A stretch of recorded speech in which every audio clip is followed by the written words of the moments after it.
Falmouth Community Television's coverage of town meeting is sponsored by the following corporate underwriters.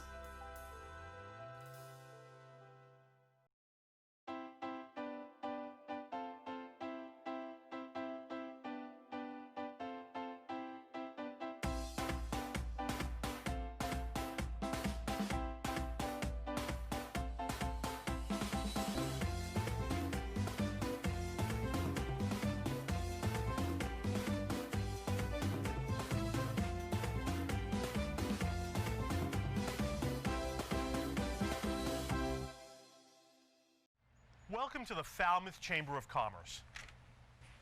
The Falmouth Chamber is dedicated to working on behalf of our members to make Falmouth a better place to live, work, and conduct business. We are committed to developing the economic, cultural, educational, and civic interests of our community and welcome the support from all organizations to achieve our combined goals. Whether you call Falmouth home, are a summer resident, or a visitor, we hope you take advantage of all that the Chamber has to offer.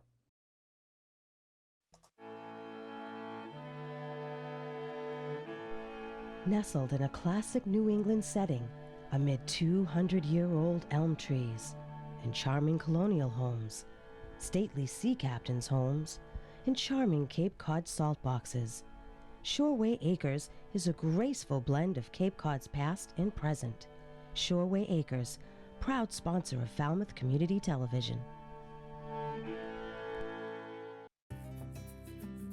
Green Harbor Waterfront Lodging is nestled in a woodland setting on a picturesque ocean inlet. Green Harbor offers a family waterfront vacation. Enjoy our private boating beach with dock, rowboats, and paddle boats, oversized heated outdoor pool, and kiddie pool. Relax in our waterfront and beachside accommodations. 548-4747 or gogreenharbor.com. People think that a locally owned and operated appliance store may not offer what they need. Actually, we have trained and dedicated sales associates, expert delivery and installation, professional repair service, and personal customer service. Plus, we have access to a huge local warehouse with over 6,000 models in stock. Crane Appliance. We call the Cape and Islands home. Carlson Printing for all your printing needs. 508-548-7303 or toll free at 1-800-696-7303.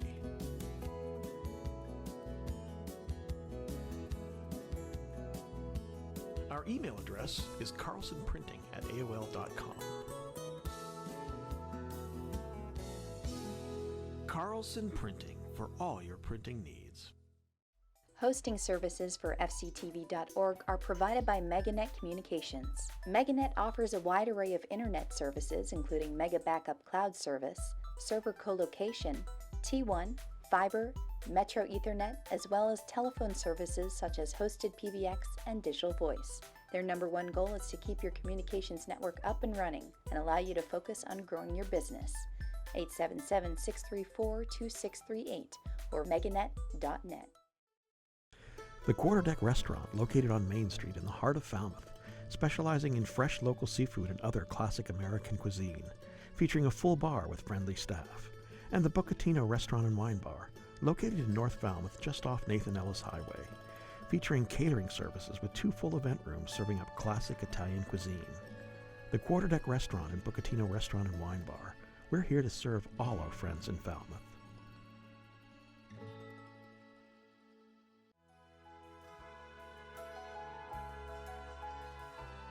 Additional funding and support provided by the following corporate sponsors.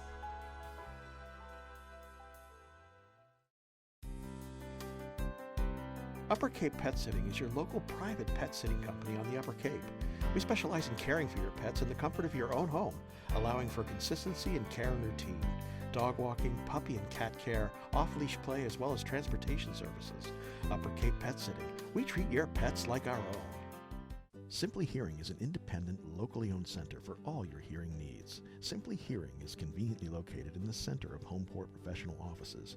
We offer all manufacturers, simple consultation, and years of service. Simply Hearing, 508-548-8123. Barrett Plumbing and Heating offers expert plumbing, heating, and air conditioning services to all our residential and commercial customers on Cape Cod and surrounding area. We are a full-service plumbing specialist offering professional workmanship to suit your budget. Whatever your heating or plumbing need, you can always count on a job that's done right. Dogs and Hogs, family owned and operated for over 5 years.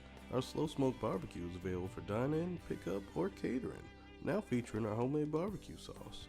We also serve beer and wine, have gluten-free options, and lobster rolls. We at Falmouth Fish believe there is nothing better than a fresh piece of fish, direct from the waters of Cape Cod in New England. Nothing beats waking up at 4 a.m. to search out the highest quality seafood from the best fishermen in the world. 7 Stars Academy, offering martial arts and Tai Chi. Training at 7 Stars Academy can transform your life. It's amazing to see the positive impact it has on our students. Classes for adults and children of all ages. Confidence, not conflict, at 7 Stars Academy of Martial Arts. Hamilton Tree and Landscape has been proudly serving Falmouth and the Upper Cape since 1978. Our newest location on Route 151 is now open for all landscaping and tree concerns. Appreciating your property is our motto as we continue to keep your tree and landscaping needs our top priority. At A&A Paving, we believe in providing customers with quality products supported by excellent service. We provide commercial and residential seal coating, asphalt paving, and repair services for Cape Cod and southeastern Mass. A&A Paving, 508-540-4944.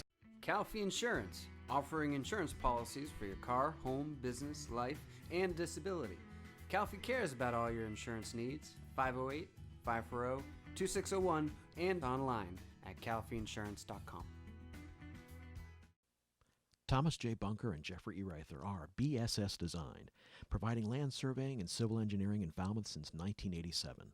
Licensed and fully insured, they're located on Catherine Lee Bates Road, and their phone number is 540-8805. Liam McGuire's Irish Pub. With a newly renovated dining room, it's what an Irish pub should be. Main Street, downtown Falmouth. Bayside Kitchen and Bath at 419 Palmer Avenue in Falmouth, where design and installation professionals work closely with homeowners, architects, and builders, offering a full range of cabinetry, countertops, and faucets. Bayside Kitchen and Bath, returning you to beautiful spaces. Waypoint Living Spaces, carrying a large variety of products to suit your needs in any living space of your house. Waypoint, available locally at Bayside Kitchen and Bath or online at waypointlivingspace.com. Eastman's has been Falmouth's hardware store since 1913. With a newly added retail space providing kitchen accessory and gourmet foods, our friendly staff is available to assist you with your hardware and kitchen needs. 508-540-0407. Carpet Barn, Carpet One Home Showcase, a local family-owned business offering all your premier carpet and flooring needs. They also feature tile and vinyl floors, area rugs, window treatments, and kitchen and bathroom cabinetry, serving you at 4 convenient locations. Cavosa Disposal is proud to provide trash removal, recycling, and composting to local businesses in Falmouth and surrounding communities. Cavosa Disposal would like to thank its customers in Falmouth. Cavosa Disposal, 508-563-5070. Family owned since 1919, at Puritan Cape Cod you'll find the latest in men's and women's clothing as well as ski and tennis equipment and much more. Located on Main Street, Falmouth, and in Chatham, Mashpee, and Hyannis. Puritan Cape Cod, 199 Main Street, Falmouth, and online at puritanCapeCod.com. FCTV is also supported by the following businesses and organizations.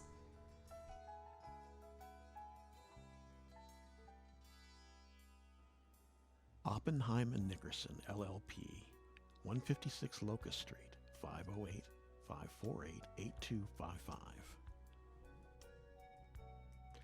Dalpy Septic Plumbing, residential, commercial pumping and cleaning, 508-548-5488.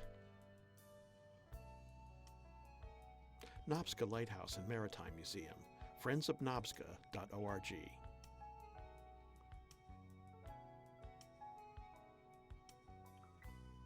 The Falmouth EDIC, falmouthedic.org, 508-548-7440. Partners Technology, Voice and Data Solutions, 781-930-5000.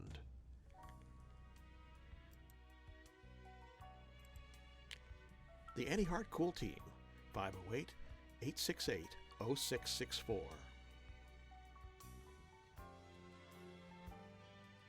St. Elizabeth Seton Church, 508-563-7770.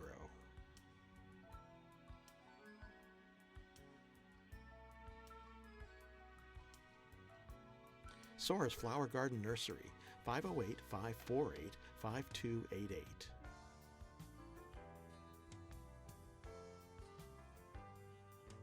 M. Duffney Builders, 508-540-3625. Wacoit Congregational Church, 508-548-5269.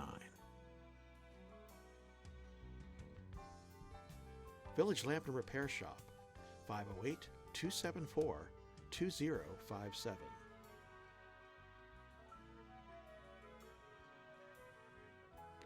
Danny's Barber Shop, 508-548-6013. Carl F. Cavosa Excavating, 508-563-5530.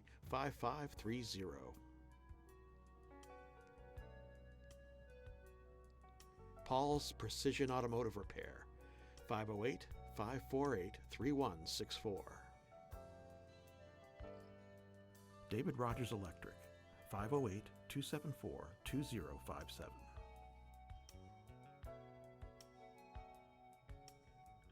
Murray and McDonald Insurance, 1-800-800-8990.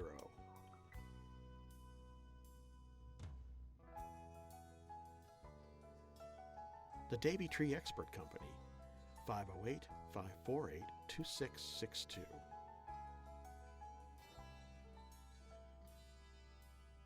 Andy's Barbershop in the Falmouth Plaza.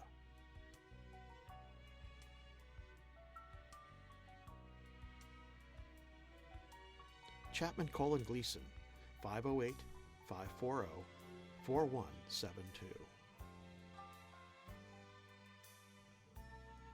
Hanush Jewelers in downtown Falmouth, 508-548-9107.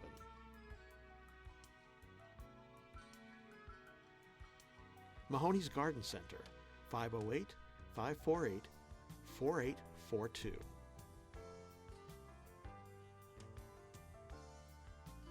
The Cape Cod 5, 508-457-5252.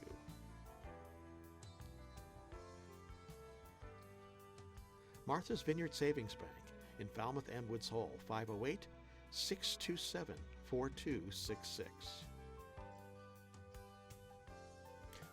Falmouth Volunteers in Public Schools, 508-548-1621.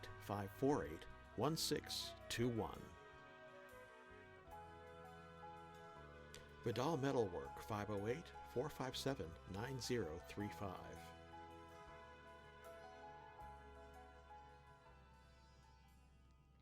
And Steve's Pizzeria and More, 508-457-9454. Additional support provided by Roach Brothers, Stop and Shop, Windfall, Shaw's Supermarket, Walmart, Pie in the Sky.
Seats on the floor of the field house in one of the white folding chairs. For those members of the public who are attending, we have the additional chairs on the floor of the adjacent room to my left, and also this section of bleachers. Every other row, we have rows taped off, every other row, or the chairs to my left. We do have an additional monitor on that corner because we know that the angle in that room, you might not be able to see the screen, so there is a monitor in that room on the left as well.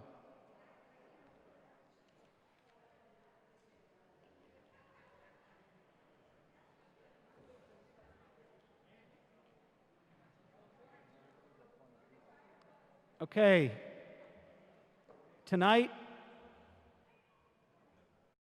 we're going to commence the meeting with a blanket vote on all articles that were not dispensed with at the June 22nd meeting. So you'll call your attention to the recommendation in the warrant. If the article passes on the blanket vote, the recommendation will be the official action of the town meeting. We're hoping to be able to get a substantial number of these articles done on the blanket, and then we'll go back and pick up the articles that were held and go through them individually.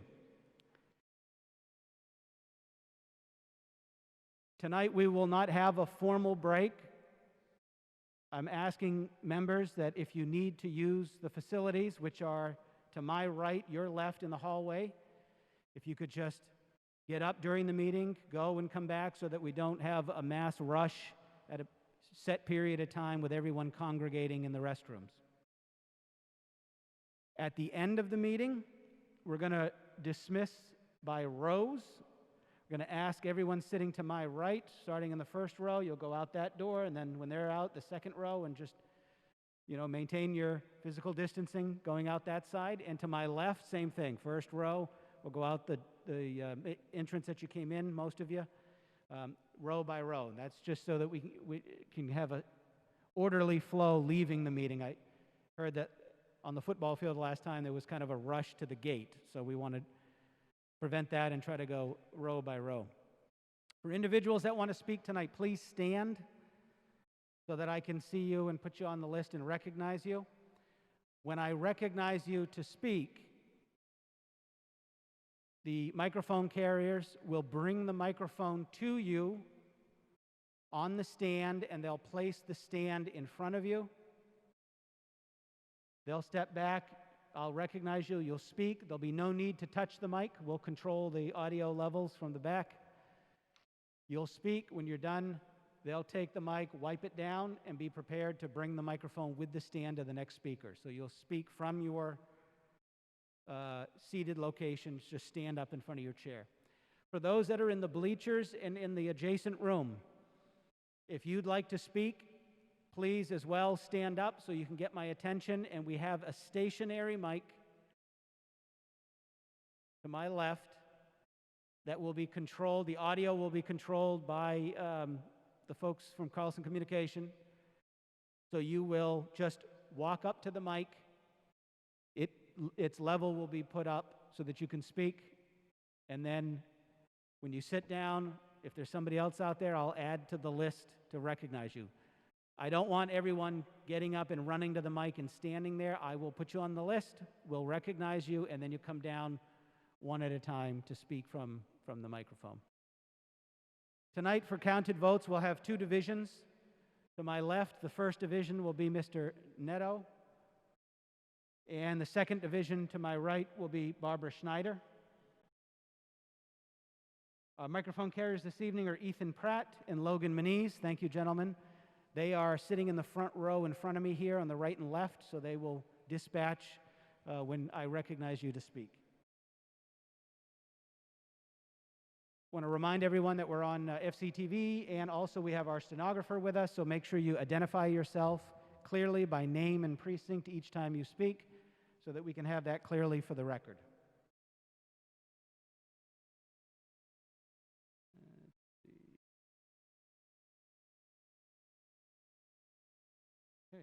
think that's everything I got for that.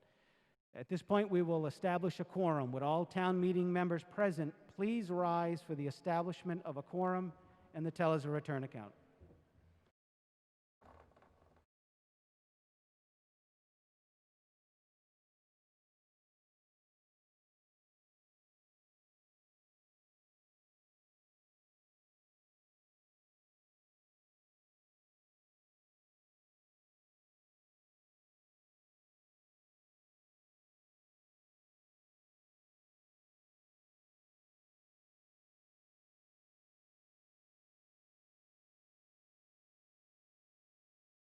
Second Division, 43. Barbara, did you count the mic carrier? Did you count the first gentleman in this center? No, did you count the microphone carrier? If the microphone carrier is... Okay, thank you. You guys can sit down. It's a quorum count. 45. 45.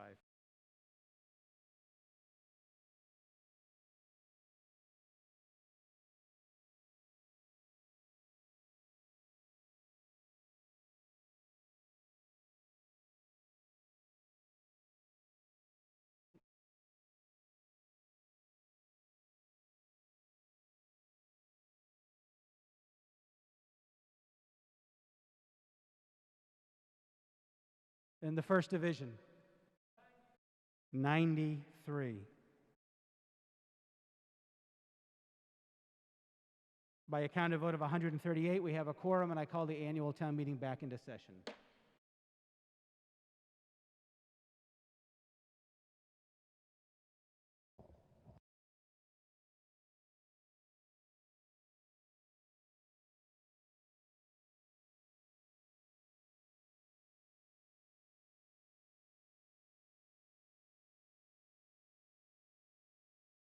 Are folks in the back having trouble hearing me with the echoes?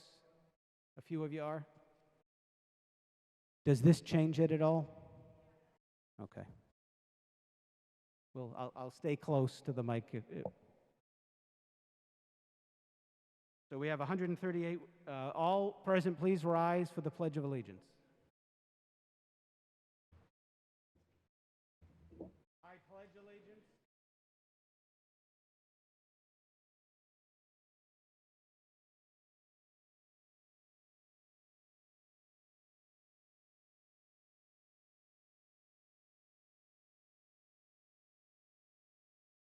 At this point, I'll recognize Sandra Cuny for the invocation.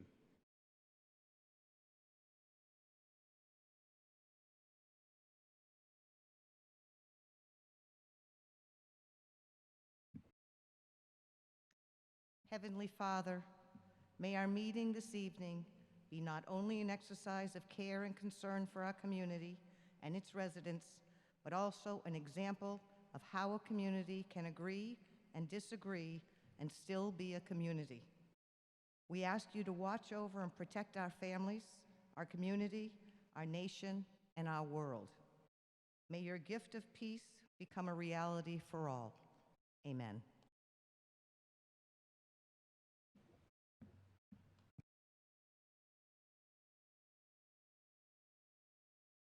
Okay, we'll begin with the blanket vote. I'm going to go through each article. First run through, I'll give a brief description. The second run through will just be by the number. Article 1, to choose necessary officers, is a hold. Article 2, to hear reports, is a hold. Article 3, to vote to authorize the Board of Selectmen to settle claims and suits.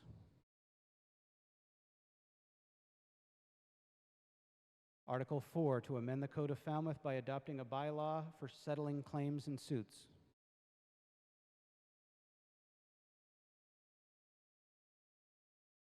Article 5, to authorize the Board of Selectmen to apply for and accept state federal grants.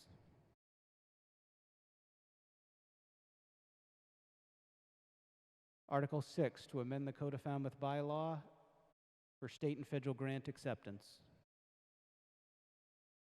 Hold. Article 7 was completed on the June 22nd meeting. Article 8 was completed on the June 22nd meeting. Article 9, hold by the Finance Committee. Article 10, hold by the Finance Committee. Article 11, hold by the Finance Committee. Article 12 was done at the last meeting.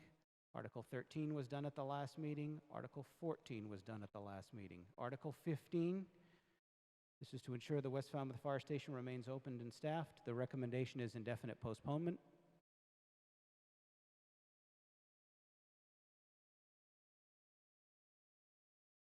Got somebody holding this? Yep.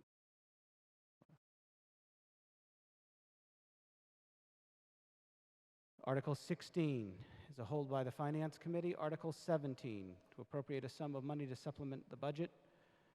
The recommendation is indefinite postponement. Article 18,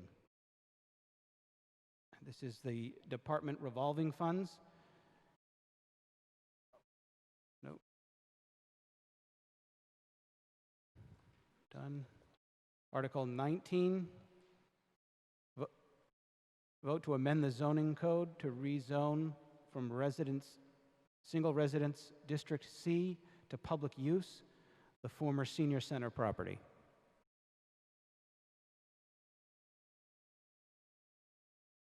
Article 20, this is to transfer the jurisdiction of the old senior center property from the school committee to the Board of Selectmen for municipal purposes. Article 21, this is to rezone a parcel at 64 Technology Park from public use to light industrial B.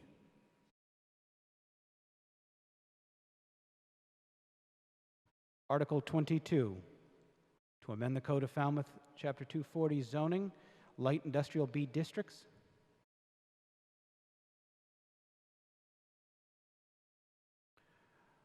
Article 23, to vote to approve the layout of William Road and to appropriate the sum of $2,700 from certified free cash for the purposes of the article.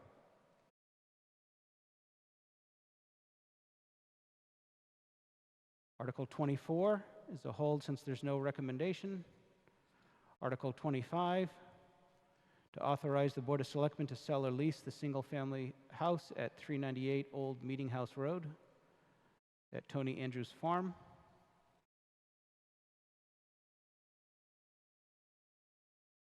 Article 26, to vote to amend the Code of Falmouth by adopting a bylaw, Chapter 60, security posted in connection with licenses, permits, and approvals.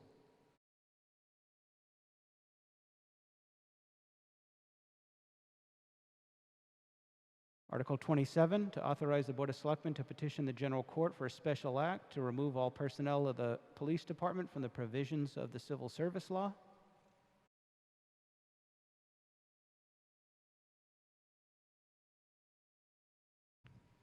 I had a hold on 27.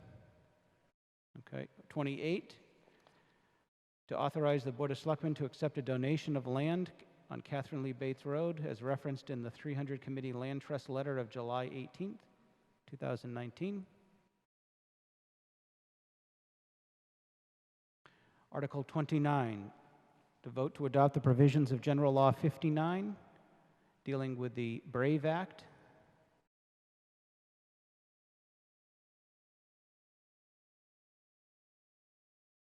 Article 30, to adopt the provisions of Massachusetts General Law, Chapter 59, Section 5, also dealing with the BRAVE Act.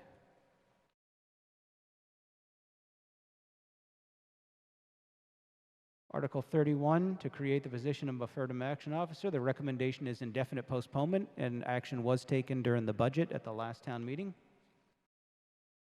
Article 32 is to fund the Affirmative Action Officer position. The recommendation is indefinite postponement, and it was funded at the last town meeting in the budget.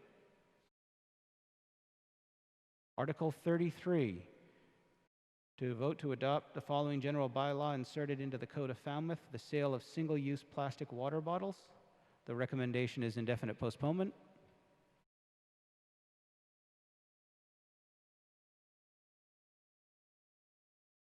Hold. That was too good to be true. Article 34. Article 34 is a hold. Article 35. Vote to advise the Board of Selectmen to appropriate $45,000 from certified free cash to finance water quality monitoring. The recommendation is indefinite postponement.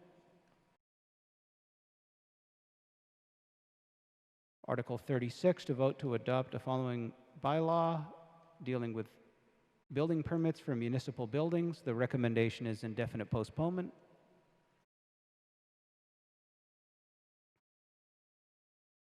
Article 37, to adopt a resolution recognizing a climate emergency.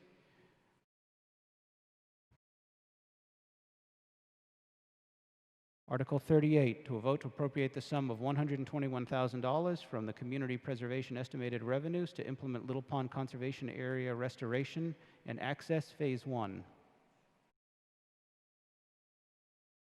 Article 39, to appropriate the sum of $497,500 from Fiscal 21 Community Preservation Estimated Revenues to rehabilitate Nye Park, located at 6 Chester Street.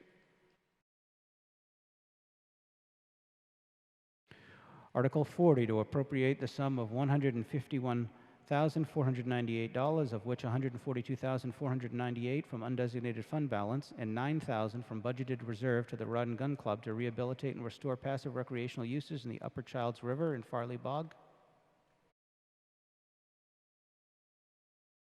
Article 41, to appropriate the sum of $350,000 from Fiscal 21 Community Preservation Estimated Revenues to partially fund design, permitting, and development of the Mass Department of Transportation submittals for the Shining Sea Bikeway from its current terminus to the Falmouth-Bourne Town Line. Article 42, to vote to appropriate the sum of $298,291, of which $125,000 is from the Community Preservation Undesignated Fund Balance and $173,291 is from the Fiscal 21 Community Preservation Estimated Revenues to rehabilitate Gov Fuller Field to be expended under the jurisdiction of the Community Preservation Committee. Article 43, to vote to appropriate the sum of $310,000 from Fiscal 21 Community Preservation Estimated Revenues to design, permit, and construct the Shivricks Pond Restoration Trail, Recreation Trail. Article 44, to appropriate the sum of $154,970 from Fiscal 21 Community Preservation Estimated Revenues to the Wacoit Congregational Church to conduct a condition assessment and preserve historic gravestones at Bayview Cemetery located on Wacoit Highway. Article 45, to vote to appropriate the sum of $30,000 from Fiscal 21 Community Preservation Estimated Revenues to the Falmouth Historical Commission to conduct Phase 4 of the townwide inventory of historical resources. Article 46, to vote to appropriate the sum of $50,000 from Fiscal 21 Community Preservation Estimated Revenues to develop a historic structure report for the Edward Marks Building. Article 47, to appropriate the sum of $45,000 from Fiscal 21 Community Preservation Estimated Revenues for engineering and master planning services necessary to rehabilitate the baseball field complex located at Trotting Park. Article 48 was completed at the last meeting, and Article 49, to vote to appropriate, to transfer the sum of $1,357,518, of which $325,000 is from the undesignated fund balance, $121,000 from the budgeted reserves, and $911,518 from the Fiscal 21 estimated revenues to the Falmouth Affordable Housing Fund.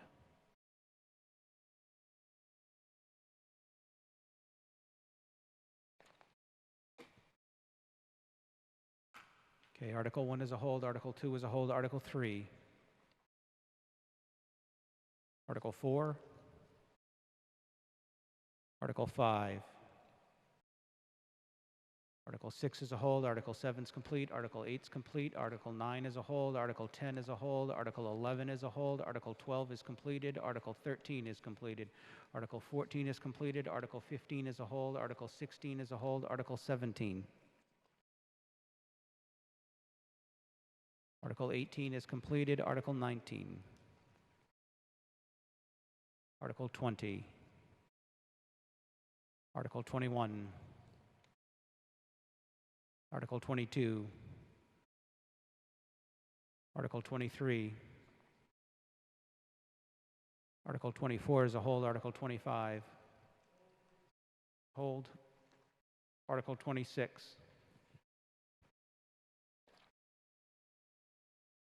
Article 27 is a hold, Article 28. Article 29.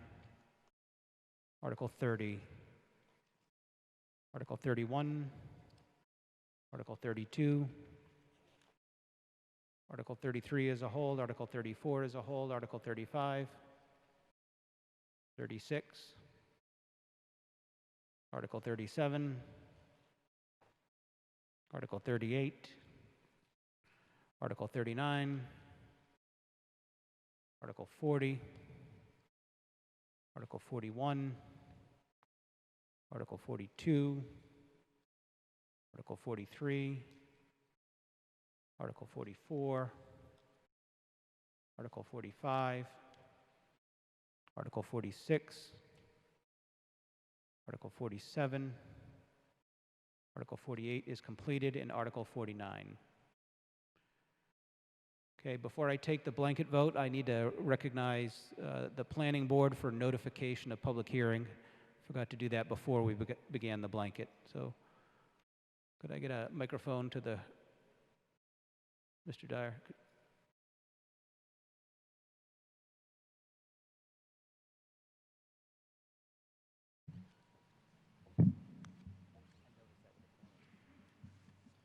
Moderator, my name is Paul Dreyer, Town Precinct Member number from 2, and the Clerk of the Planning Board. Is that on? Yeah, yeah, if we can put it a little higher. Paul's obviously taller than I am. Thank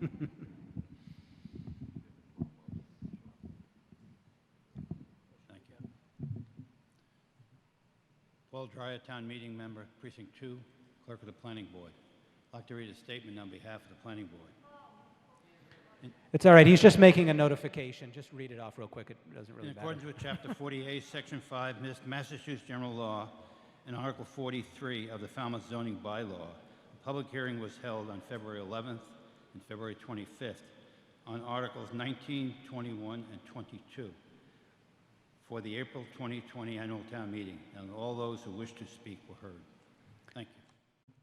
Okay, so we had public hearings on all the planning board articles. All those in favor of the blanket vote signify by saying aye. All those opposed, no. The ayes have it, unanimous. Mr. Chairman, for notification of reconsideration.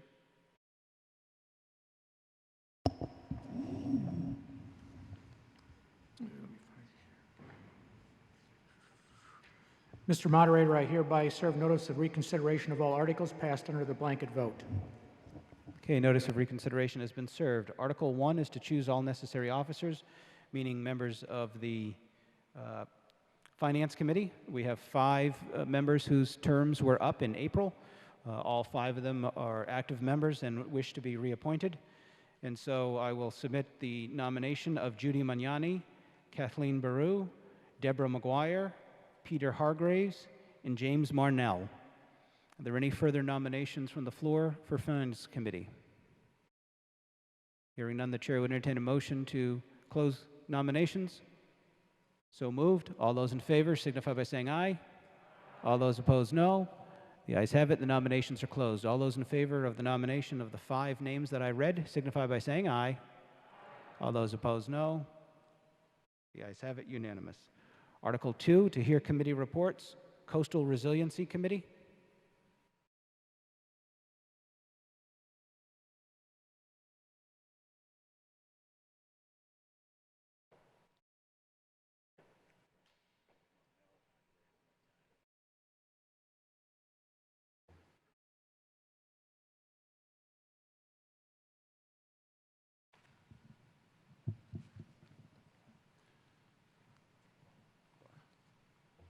Paul Dreyer, Town Meeting Member, Precinct 2, a member of the Coastal Resiliency Committee. A coastal resiliency planning study for the Surf Drive area will be held on Thursday, September 17th at 6 p.m. via Zoom. Excuse me. Instructions on accessing the presentation can be found on the News Alert section of the town website or on the agenda page under Coastal Resiliency Action Committee. The draft report can also be found on the town website and on the Coastal Resiliency Action Committee webpage under the Surf Drive Planning Study link. I encourage all to attend. Thank you. Okay. Any further committee reports?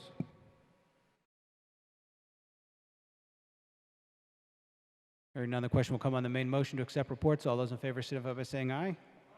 All those opposed, no. The ayes have it, unanimous.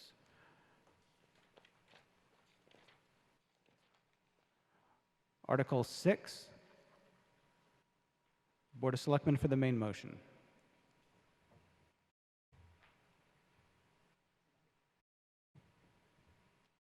Mr. Moderator, I move Article 6 as recommended. As recommended, this is to amend the Code of Falmouth to insert a bylaw for the acceptance of state and federal grants. Yeah, I have a question on this one. Sorry, on... Name and precinct, please. Sorry, Sherry White, Precinct 8. Thank you. So this is essentially doing what's in Article 5, but making it part of the bylaws. On Article 5, the text includes requirement for a public meeting. That text is not included in Article 6, the bylaw, and I'm just wondering why that is. Mr. Duffy.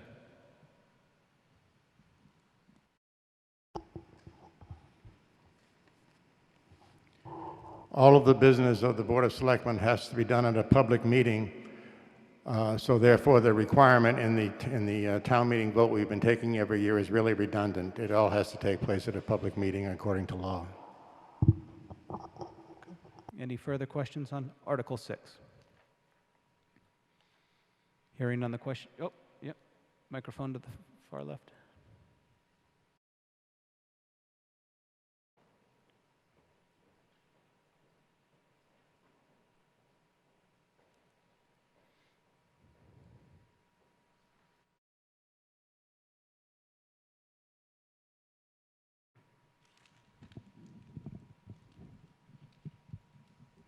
Thank you. Dan Shearer. No, fine. But Dan Shearer, 6. I'd like to make an amendment, please, and to change the word comments, to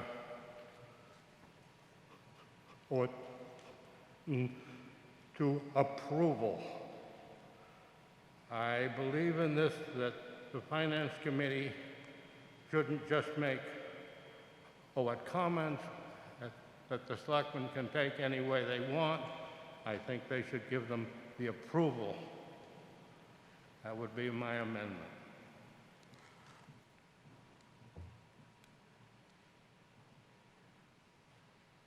Thank you. Okay, so we have an amendment that if you go third line up from the bottom of the article, costs and shall request approval from the Finance Committee.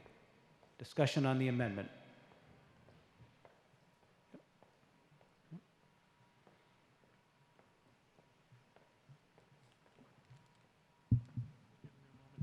Oh, sorry.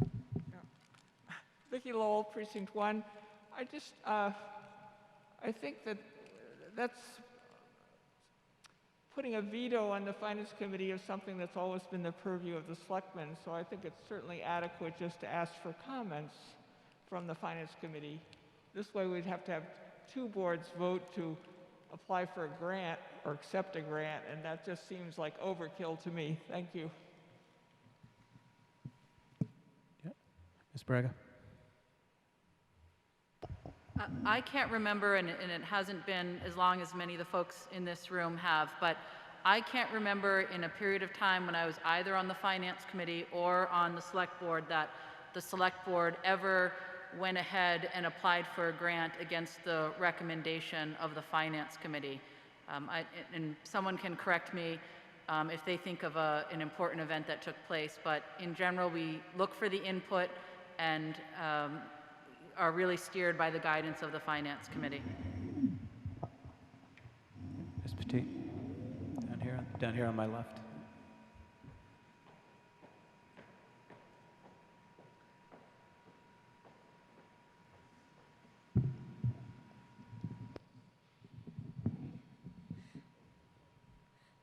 Thank you. I just want to mention that if it needs to be approved by the Finance Committee will be meeting.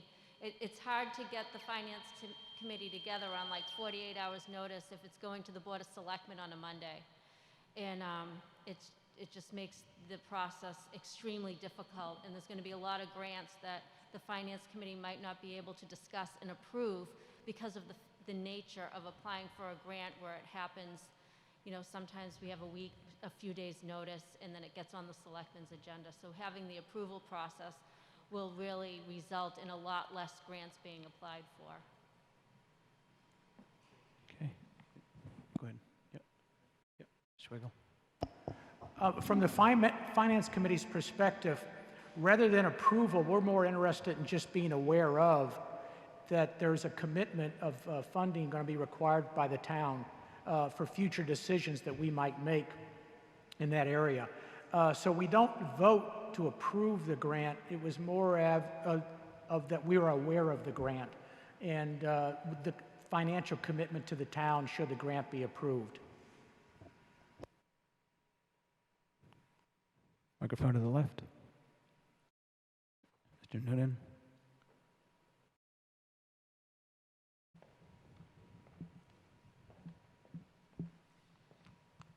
John Noonan, Precinct 7.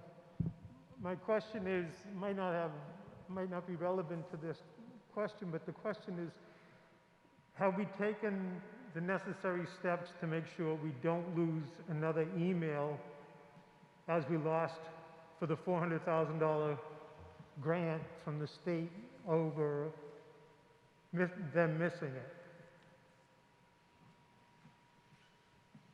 Did that make sense to anybody? I just want to clarify, you're not necessarily asking about this, you're asking a question about the process for the grant that was not received? Are you asking about that? I'm asking about that process, but also this process that we're talking about now of the Finance Committee being notified. Would that be an extra step that would make sure that doesn't happen again? I don't think that it would impact that process at all. I think what happened there had nothing to do with communication with the Finance Committee.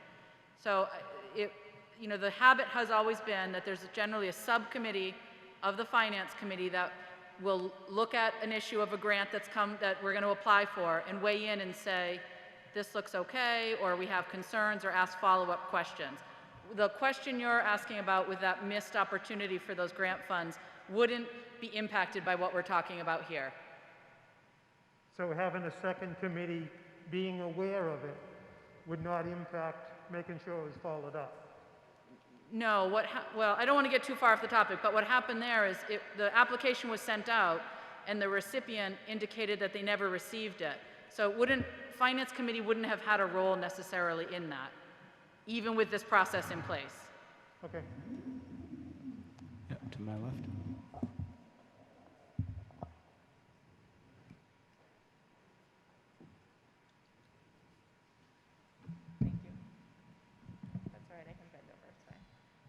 Laura Peterson, Precinct 3. I'd like to move the amendment. The closed discussion? Yes, please. Okay, we have a motion to close discussion on the amendment. All those in favor signify by saying aye. Aye. All those opposed, no. The ayes have it by the 2/3, and the question will come on the amendment. The amendment is to strike the word comments and insert the word approval. All those in favor of the amendment signify by saying aye. All those opposed, no. Just pin the chairs that the noes have it by a majority, and the question will come on the main motion. The main motion as recommended. All those in favor signify by saying aye. Aye. All those opposed, no. The ayes have it by a majority.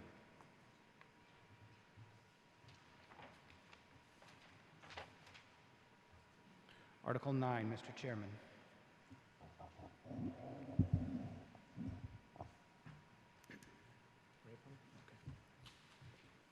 Mr. Moderator, the Finance Committee has changed its recommendation on Article 9 from raise and appropriate $1,032,079 and transfer into the Capital Improvement Stabilization Fund to indefinite postponement.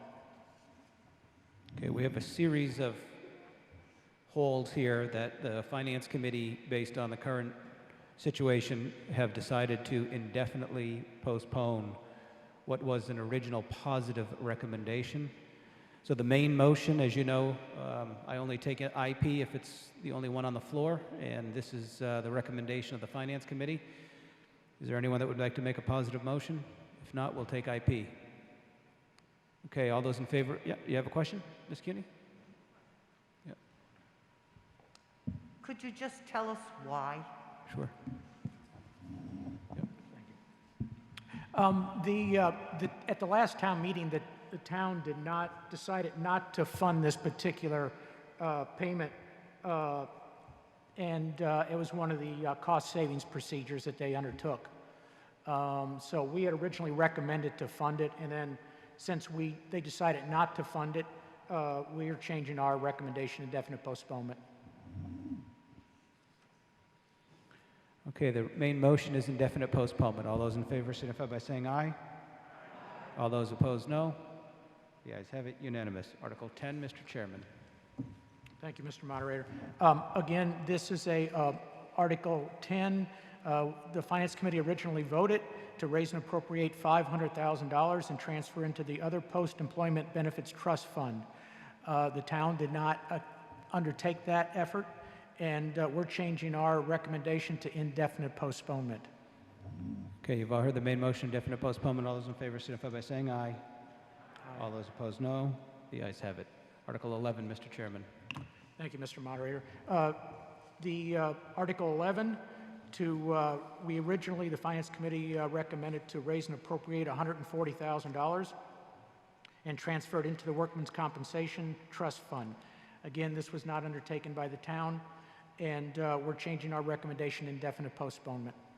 Okay, the main motion, Article 11, indefinite postponement. All those in favor signify by saying aye. Aye. All those opposed. Oh, do you have a question? Okay.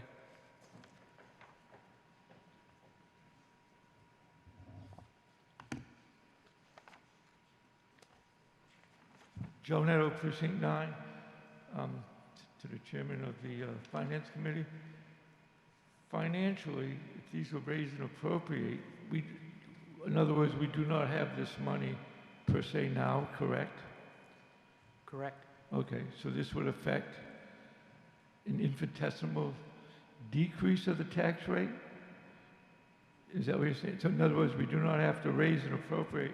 I don't know what the three figures come to, but this would be that much money less that we would have to raise and appropriate, correct? We would be, in effect, somewhat lowering the tax rate, yes or no? No, well, Jennifer, you... Yeah, Ms. Mullen. Could we transfer the mic?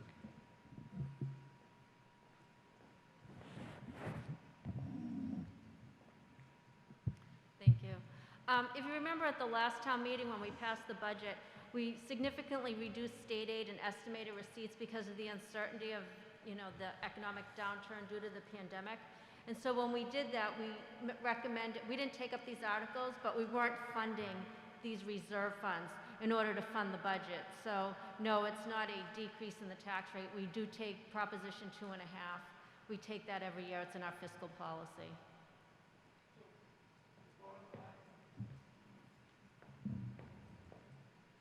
I was just trying to get a clarification of financially what this does, what this saves us.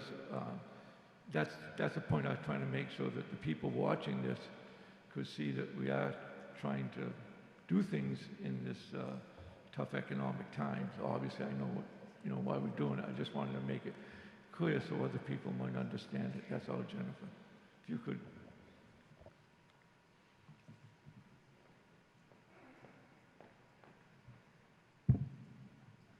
Okay, let me try to say this another way. Usually every year we fund the capital stabilization, the OPEB, and the Workers' Comp Trust Fund.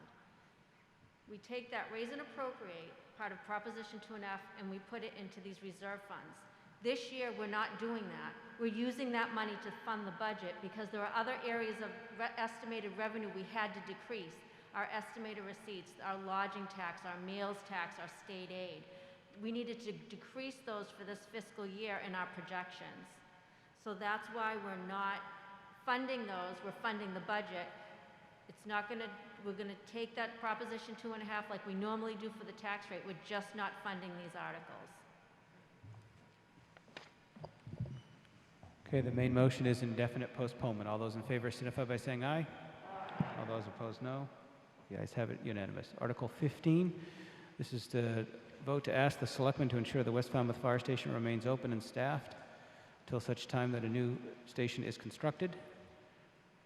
The recommendation was indefinite postponement. I had a hold in the back right here somewhere. To your left, David. To the left? Oh, okay.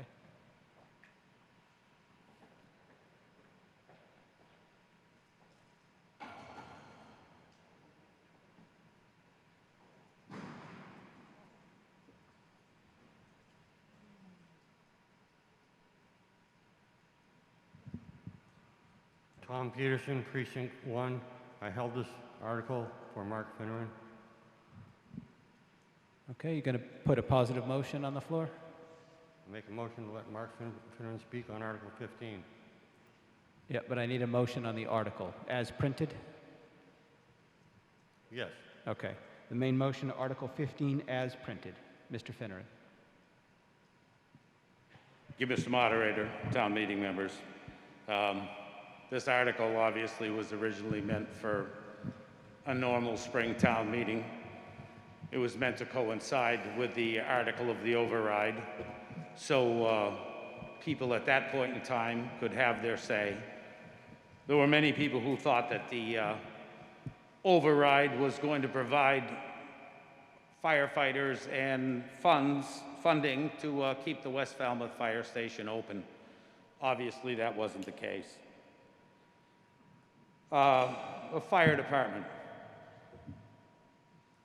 The fire department deals with about 25% fires and about 75% rescues. It really should be called the rescue department nowadays. I mean, that's just some of the math, and if you know anything about me, I'm a lot about math. More on math. Everything to do with rescue is response times. If someone's in cardiac arrest, pretty much all of you should know that every minute your heart stops beating, your chance of survival decreases by 10%. Translated simply, that means if you live in an area with a greater than a 10-minute response time, chances are you're not going to survive. If your heart stops and you got to wait 15 minutes, which is the case, chances are you're not going to live. This is actually something I know about. I have a little electric box right here that they stuck in my chest that keeps me up and running. It could affect me. Luckily, I don't live in that area. When we had meetings in West Falmouth Library about this issue and other meetings around town, people came forward. They gave us stories, experiences of their family members, even their young children who stopped breathing. And if it weren't for the fact that the West Falmouth Fire Station was a very close distance to where they lived, their family members quite likely wouldn't have survived. As I said, 10 minutes, most of the time, you're dead. For 30 years, we knew that the people in Hatchville weren't being served properly. Their response times were unacceptable. Finally, we decided to address this issue. And of course, it was because of response times. But unbeknownst to us, kind of on a parallel track, there were negotiations going on with the fire union about staffing 2 men per vehicle.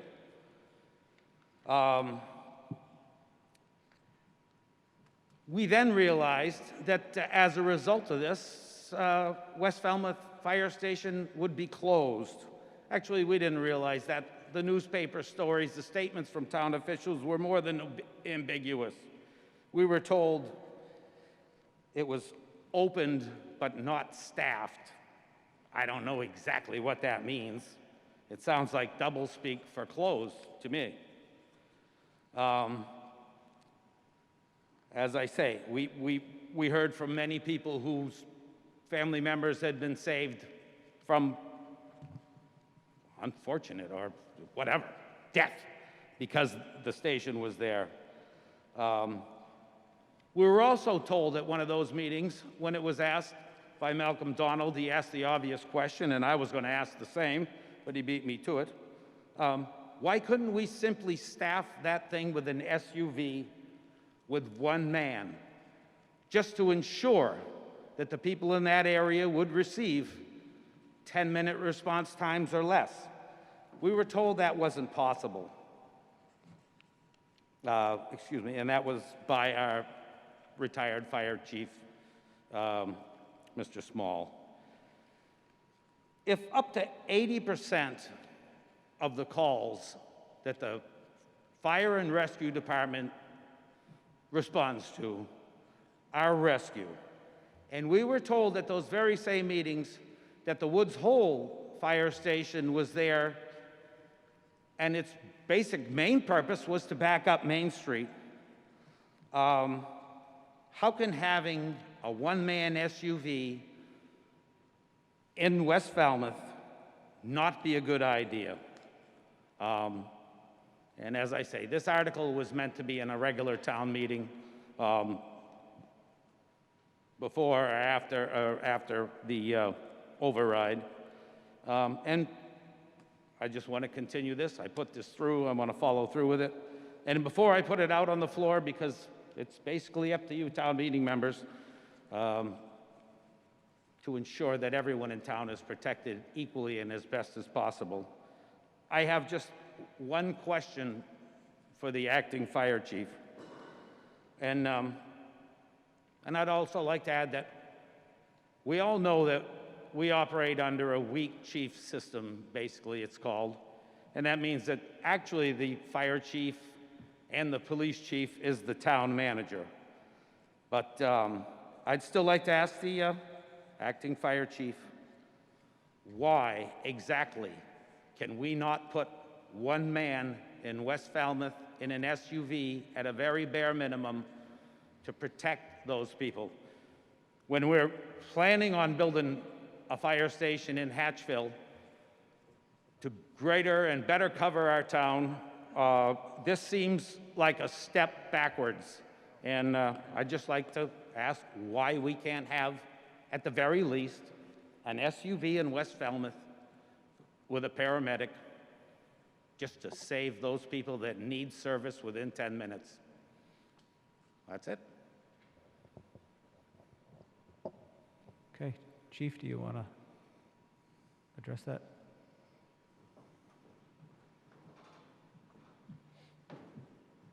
Mark, if you could yield the mic, he's going to use that mic. Excuse me? He's going to be using that mic, so if you could yield the mic, please.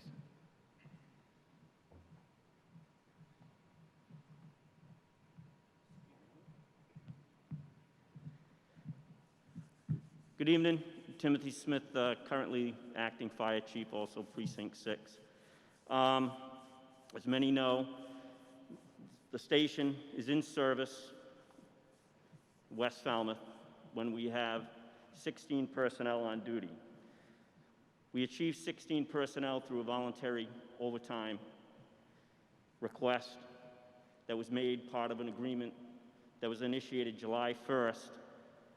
And at the beginning of the day, for our normal shift activity, we have to maintain a 14-person staff. No apparatus is allowed to leave the station with no less than 2 personnel on board. I heard the comment regarding the numbers versus EMS versus fire. So we're acknowledging the fact that we have a proportionate number of EMS calls, but we also do have fire calls. Having an SUV in that West Falmouth station doesn't do anything for fire protection either. So right now our personnel are deployed based on the data that came through the consultant's report, and our personnel are deployed to address the activity mainly in the headquarters in the East Falmouth part of town. We're doing the best we can with the numbers of personnel that we have. We're in the process of getting 4 of our personnel online that just successfully graduated from the Fire Academy. We're in the process of hiring 6 additional personnel. And then we'll be looking towards adding the 8 and the 2 after January of 2021. However, we're a little hobbled right now as a result of civil service, which is the system that we fall under for to utilize personnel that take the entrance exam for the firefighting side of things. And right now, that test is on hold. So the list that's available throughout the Commonwealth is close to 3 years old, and it's getting very tired. But we were able to at least get 6 additional personnel, and we're going to continue to call for a list from civil service. And as the numbers continue to come in, then we will continue to deploy them as needed throughout the stations in the town of Falmouth. Thank you. Ms. Braga? Yes, if I could just speak to just a couple quick issues. We've had all of this discussion at length, so I don't want to belabor the things that we've already talked about as a community on a number of occasions. But first, as folks who've been watching the meetings lately may recognize, we've been looking at the data each month, and since July 1, the response times across the entire town of Falmouth have improved. That includes in West Falmouth with the new model and the new personnel that we have. So to have coverage for, we recognize there are holes. That's why we created a committee to look at where we're going to put the next station. Obviously, that process has been slowed down a bit because of COVID, and that committee couldn't get started right away. But the town, this town meeting, this board has put a lot of effort into recognizing the fact that our fire and rescue really needed support in terms of numbers and in terms of facilities. However, the idea that we can somehow work around a union contract, which, by the way, is for the safety of our fire and rescue personnel. It is unsafe and it is an obsolete practice to send a single individual out on a piece of machinery. That is not something that takes place almost anywhere else in the Commonwealth of Massachusetts. We are one of the last communities, and it really is for the safety. So I don't, we're not begrudging our fire personnel the ability to go out in a safe manner when they respond to a call. So the 2 people on an apparatus is what was negotiated for important reasons. And again, the most important data that comes from looking at every single call over the course of each month since July 1 is that the response times have improved. Are there more things we need to do? Of course there are, but undermining the vote of this town meeting and the town of Falmouth, who supported an override during a pandemic because they recognized the value of what we were trying to do, and somehow constraining that, I think really goes against what the vote was. The vote was very clear that it wouldn't simply, mean that those individuals were stationed in West Falmouth. We said that time and time again. It was a system-wide hiring. So I really do think we need to recognize the hard work of fire and rescue, and just to the point that our chiefs are weak chiefs, they speak their mind. They let us know what they feel and what they need. Sometimes that's in alignment with what town manager or board of selectmen believes, and sometimes it's not. We look to them for their expertise in their field. So, I think that they've given us that guidance, and again, to support this, the override and the town meeting vote is what we're trying to do. Okay, Mr. Finner? Numerous times just this past week, I saw the red SUV heading out. The last time I saw it was the fire on Grace Court. I saw it on Main Street. So I don't think that I don't mean to be argumentative, but I don't think that my question was answered.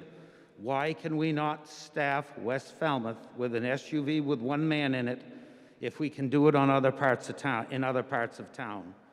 And further, this response times with the new added firefighters. Obviously, it's going to improve the response times in the areas that are more busy. East Falmouth, Main Street, whatever. Again, it's math.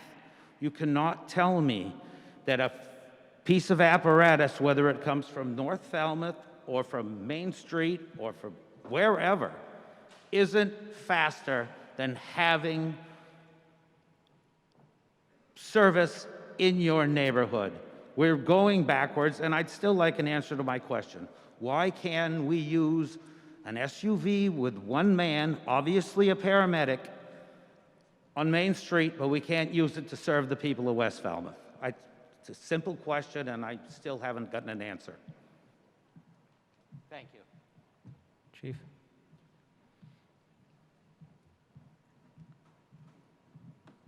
First, I just want to also thank Madam Chairperson for acknowledging our personnel in our fire department for the daily work that they do for this community. Since we initiated this new staffing model in July, it's been a dramatic change for our personnel in the department. However, our middle managers who take care of the daily activity and oversee the operations of the department have seen how well this drafted plan came about and is now part of our daily routine. And from our standpoint, it's working very well. With regards to the question, our staffing model currently has a configuration for each station. The East Falmouth station has 1 officer and 3 firefighters. The North Falmouth station has 2. The Woods Hole station has 2. And we have 6 personnel at headquarters. And all of these personnel are utilized to operate the equipment in those stations. And the West Falmouth station, under the current agreement, is staffed when we can get 2 additional personnel through the voluntary overtime that we make available. However, we're still staffing at the beginning of the day to 14. I do not want to see an SUV in that station with 1 person when right now, when we are able to staff that station and put it in service, we have 2 personnel that can respond on a piece of fire apparatus and serve a dual purpose. And our staffing right now is working out for the betterment of for the town based on the information that was gathered through that consultant's report. And we're going to continue to follow that. Thank you. Mr. Latimer. Microphone to my right, please. Microphone to my right, please.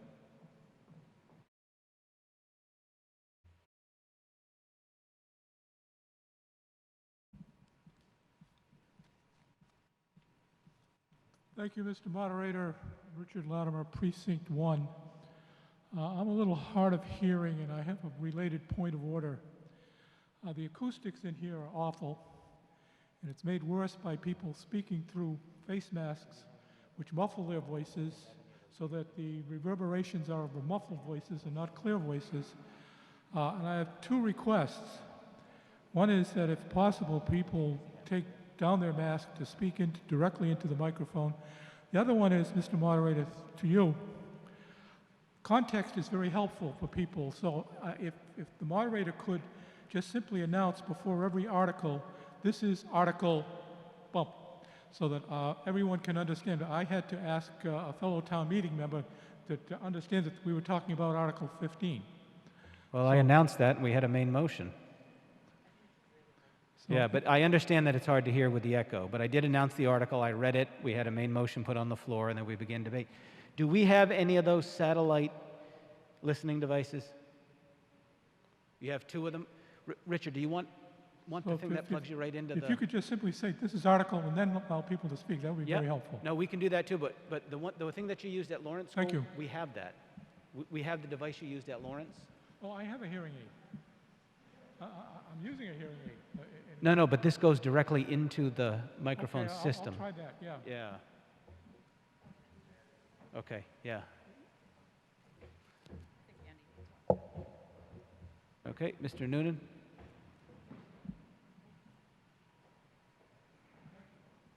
Yep.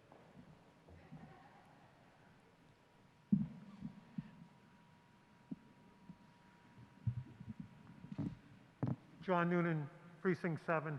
The question was, that I have is, the fire department, I don't know if they still have call men or not.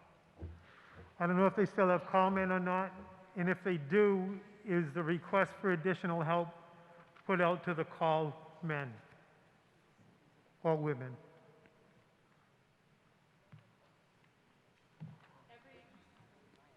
Yep. Ms. Braga? Oops, I'm sorry. Just to answer it quickly, just as the chief was noting, since the start of July, there was a request at every shift for folks to take overtime to have 2 positions to fill West Falmouth.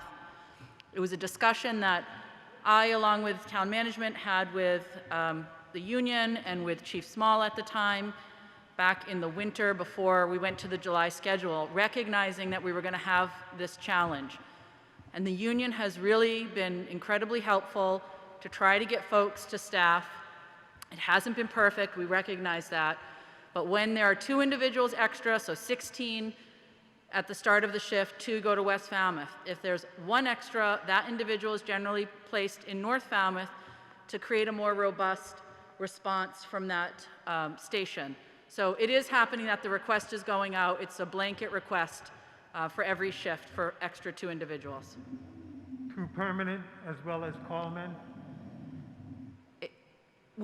Our call-in system changed when we went to this, our entire system that we'd had since the 70s changed when we went to this new staffing measure in July to prevent that very inefficient, very expensive callback, constant callback system.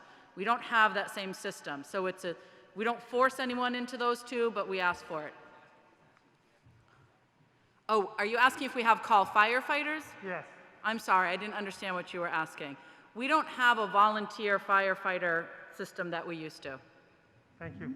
I'm sorry, I misunderstood. Thank you, David. Yeah. Start with you and go behind you.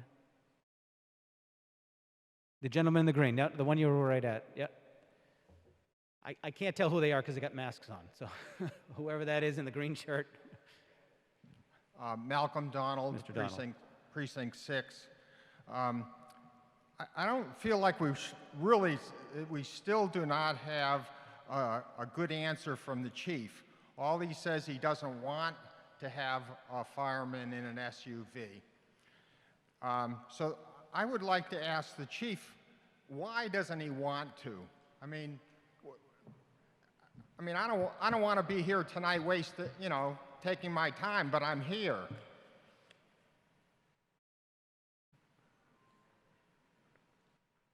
Chief, do you want to take another crack at it?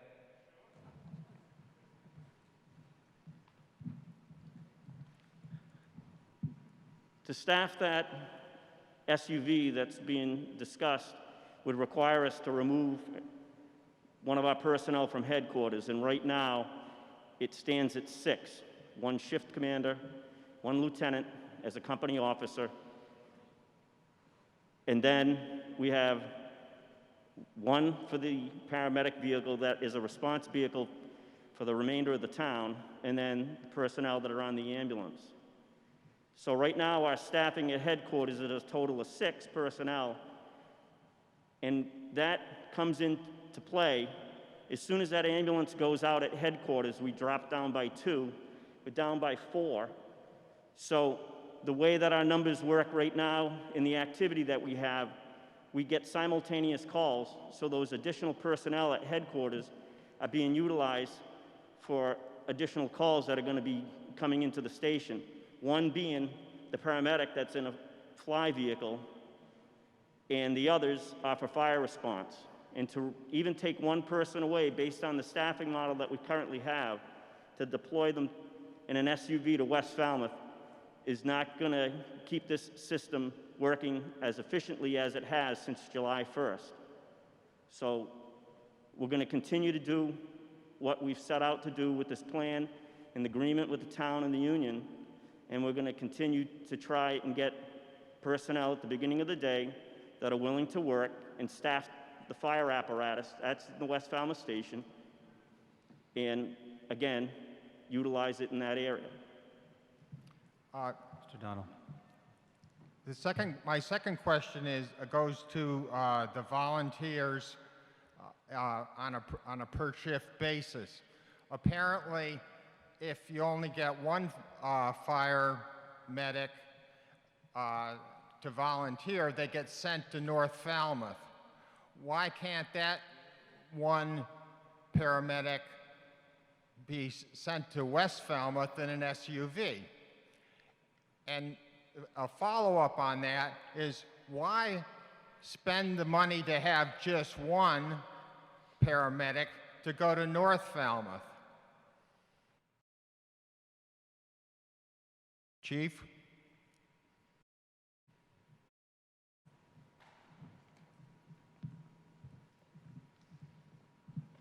As I stated before, we have 2 personnel that are assigned to the North Falmouth station. If we put an additional firefighter or personnel at North Falmouth at the beginning of the day, that's 3 personnel. Again, when the ambulance goes out, we don't leave that 3rd person behind because they're unable to respond in the apparatus because we have a 2-person minimum. So in order to make that system work, we have to have 4 in that station, and we'd have 2 for the engine and 2 for the ambulance. But currently, the deployment model is that there's 2 personnel that are assigned to North Falmouth. And if we, at the beginning of the day, were able to get an extra person to get to the 15-person level, that additional personnel goes to North Falmouth, and when the apparatus responds, they go out with 3, and when the ambulance goes out, they leave with 3 as well. That doesn't seem to make any sense to me. It's why you're looking for 2, you only get 1, so you send it to North Falmouth. It seems like a waste of money. My point number 3 is, it's the general understanding, I believe, that the voters of Falmouth, voted for these additional firefighters to keep the West Falmouth station open. And to say otherwise is just isn't the basis of why the override was passed. Thank you. Okay, the gentleman with the black shirt. And then we'll go to the gentleman with the striped shirt after.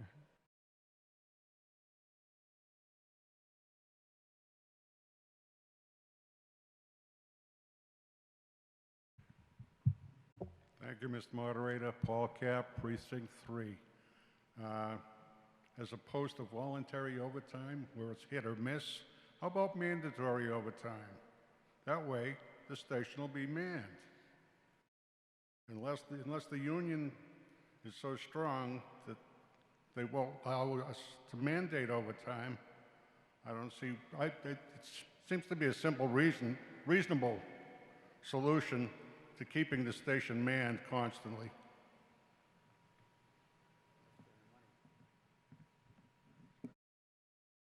Okay, gentleman with the striped shirt. Mike, I'll add you to the list.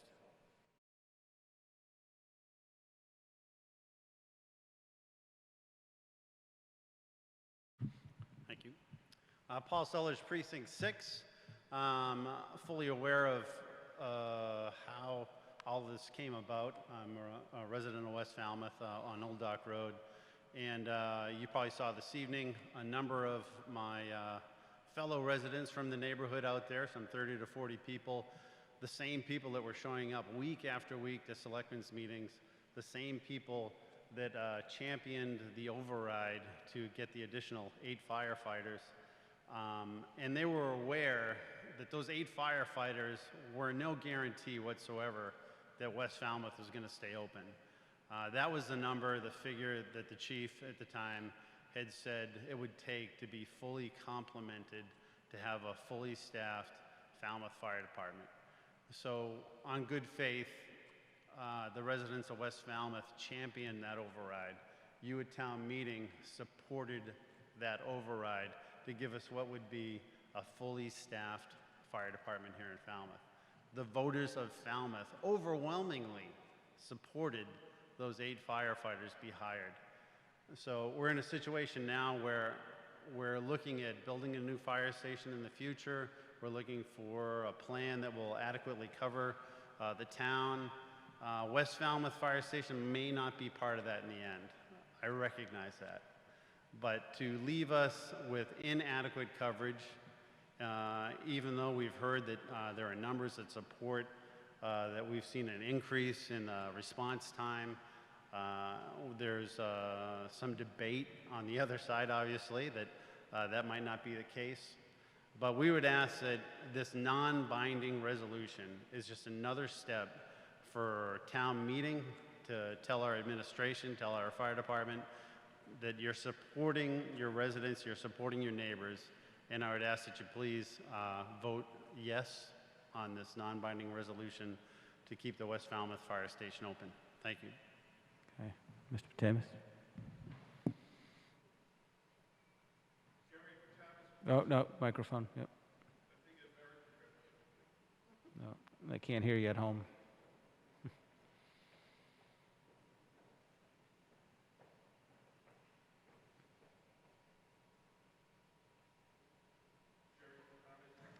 Precinct 2, I would like to move the question. Okay. It's a motion to close discussion. All those in favor signify by saying aye. Aye. All those opposed, no. It's opinion of the chair that the ayes have it by a 2/3. And the question will come on the main motion as printed to ask the Board of Selectmen to ensure the West Falmouth Fire Station remains open and staffed until such time that a new station is constructed, opened, and staffed. All those in favor of the main motion signify by saying aye. All those opposed, no. It's opinion of the chairs that the ayes have it by a majority.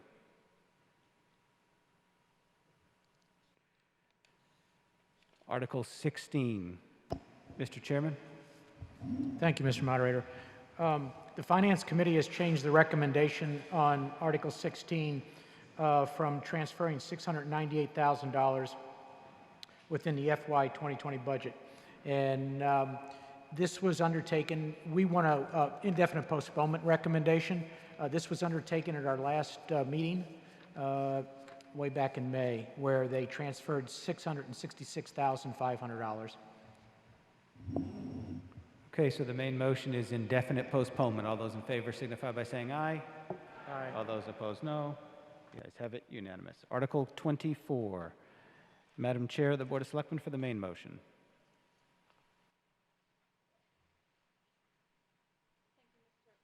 Sorry. Thank you, Mr. Moderator. I move indefinite postponement of Article 24. Okay, you've all heard the main motion, Article 24, leasing land for municipal parking, indefinite postponement. All those in favor signify by saying aye. Aye. All those opposed, no. The ayes have it, unanimous. Article 25, Madam Chair for the main motion. Mr. Moderator, I move Article 25 as printed in the warrant. Okay, Article 25, this is to authorize the Board of Selectmen to sell or lease the single-family house at 398 Old Meeting House Road on Tony Andrews Farm. Who held this one? Yep, Mr. Noon.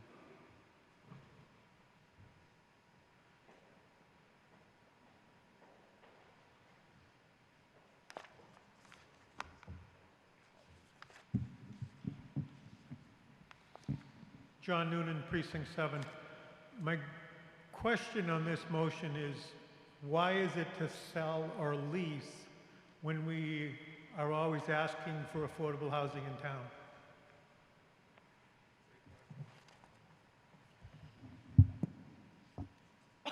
excuse me. Madam Chair. There hasn't been a decision as to what's going to happen with this property. There are a number of possibilities, including, okay, sorry. There has been no decision in terms of what's going to happen with this property yet.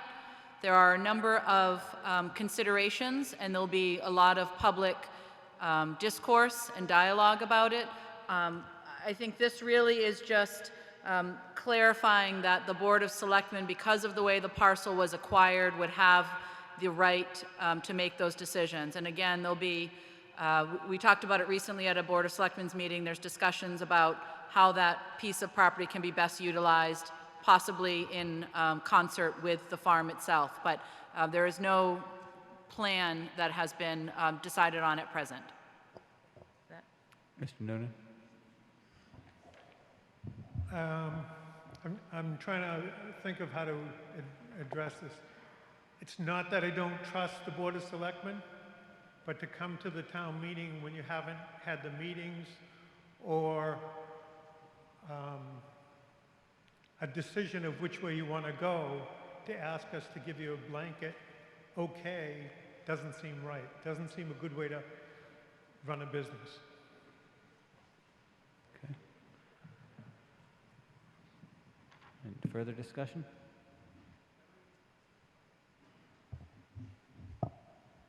So I would ask you to vote no on this question. Yep, over here.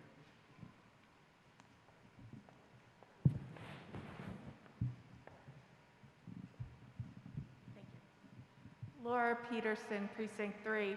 I just wanted to caution and go on record in saying that neighbors, as far as sale of the property goes, I just caution having a neighbor on that property where the town no longer owns the house, and what that may do or provide for a future problem.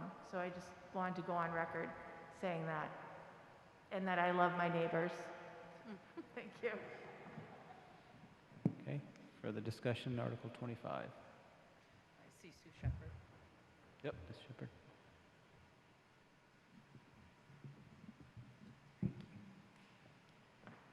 Susan Shepherd, Precinct 1, and someone who is a member of Farming Falmouth and has worked extensively on this, on the farm project.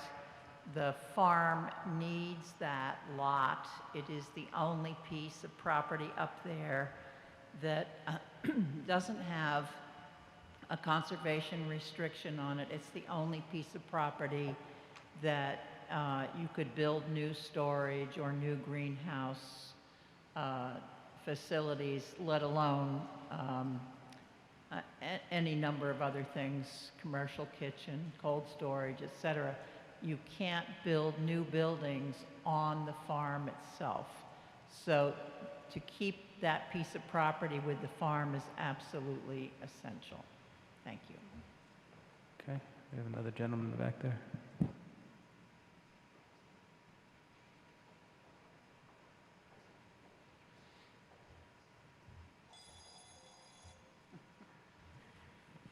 Charles Swain, Precinct 1. I move indefinite postponement on this article until the town decides what they're going to do with it. Okay, you know my practice is to not allow indefinite postponement unless there's no positive motion. So in that case, folks should just vote no on the main motion if you want it indefinitely postponed. Any further discussion on Article 25? Mr. Donahue?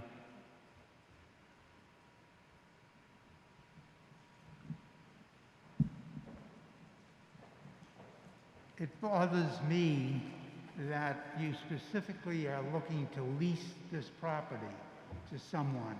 So you must have someone in mind to lease it to. Why doesn't this property, if it's housing, go into the general housing department and let them lease it or do whatever with it? There's some kind of a backstory on this, I feel, that we're not being told. Thank you very much. Mr. Moderator? Ms. Braga? I wish it were that interesting. There's no backstory. We generally come before the town meeting with requests of this nature to allow the sometimes town manager, the Board of Selectmen, to enter into lease agreements. It's a general authority. Anything that we do, as we've noted earlier, has to be discussed and voted on at our meetings, which are always public. So there is no secret tenant that's waiting in the wings. This is a property that has many potential uses. Again, just recently at a meeting, we were talking about the fact that it has a lot of value, as Ms. Shepherd is saying, potentially to be added to that farm and some possible activities there in the future. This is something that is going to be part of a robust public discussion, as everything about this Andrews parcel has been over the last few years. Okay, Mr. Rafferty, and then Mr. Young. You're all set? Okay, yep, Mr. Young. And then Ms. Lowell. Bob Young, Precinct 5. I wasn't going to speak on this, but after listening to Susan Shepherd, I liked her idea. If this is essential and we need it, could we amend this to drop the word sell and just have the selectmen have the authorization to lease the property? So your amendment is to drop the word sell or? Just drop the word to sell, but just leave in lease the single-family house. Yeah, so it's to drop the word sell or, so it's just to lease the, yeah. So now we have an amendment, which is to drop the word sell and just go with lease. Discussion on the amendment. Ms. Lowell. Vicki Lowell, Precinct 1. Like Richard Latimer, I'm having trouble with all the echoing with my hearing here. Sure. So I'm not sure whether Susan Shepherd was speaking in favor of the article or against it. But anyhow, all I wanted, and I don't even know what the amendment is. But Okay, so the amendment would be to drop the word sell or. So it would only authorize the Board of Selectmen to lease the property. well, I think all my years here, I do trust this Board of Selectmen not to do something without a lot of discussion, and they've been very supportive of farming. But what I have seen over these years is we acquire property with houses on it, and they fall apart because there's so many years of indecision about what to do with them. So whichever way you vote, I just hope that this process moves forward so that house or the buildings on that land, or if they're useful, don't just fall apart and then we're wondering paying someone to demolish them in 10 years. Thank you. Okay. Mr. Donahue?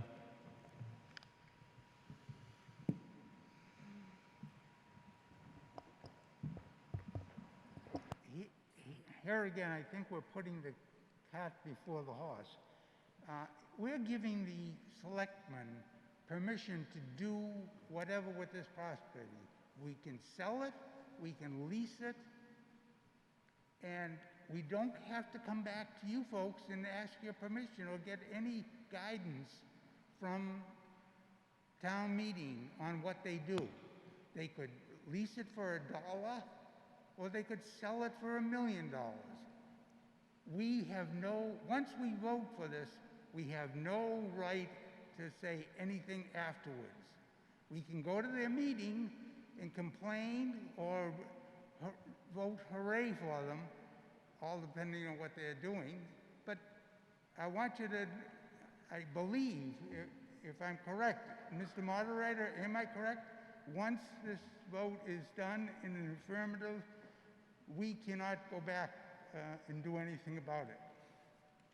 Not unless they need a different authorization. If you tell them they can sell or lease, they can sell or lease under this. Well, we're giving them authorization, aren't we? If you vote for it. Yep, thank you. Vote no. Okay. Any further discussion on removing the word sell? Yep. No? Okay.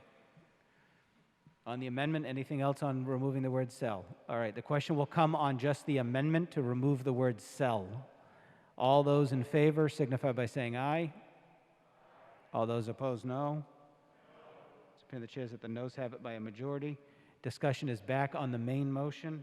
Next on my list was Ms. Lowell. Did you want to speak again on the main motion? Okay, Mr. Neto?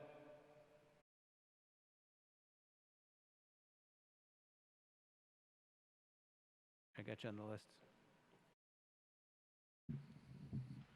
Joe Netto, Precinct 9. A question for the Chairman of the Board of Selectmen, through you, Mr. Moderator. Why do we have to pass this now? We own the property, correct? Okay. So obviously, does somebody want to lease it? Why do you need, if we own the property and somebody wants to lease it, then wouldn't you come forward to us asking permission?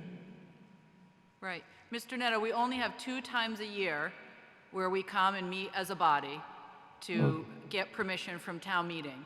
And I think the goal here is to be able to respond to interests that we have from, frankly, groups within our own community who have some interest about this parcel. So it is, again, there isn't, somebody who's waiting outside ready to sign or anything like that. Has there been interest in the property? I mean, Ms. Shepherd has pointed out that her organization has noted their own interest in that parcel being part of what they do at Tony Andrews Farm. They've articulated that a number of times, that they really believe that the 2 pieces need to be kept together to some extent. So there has been discussion and interest raised at that level.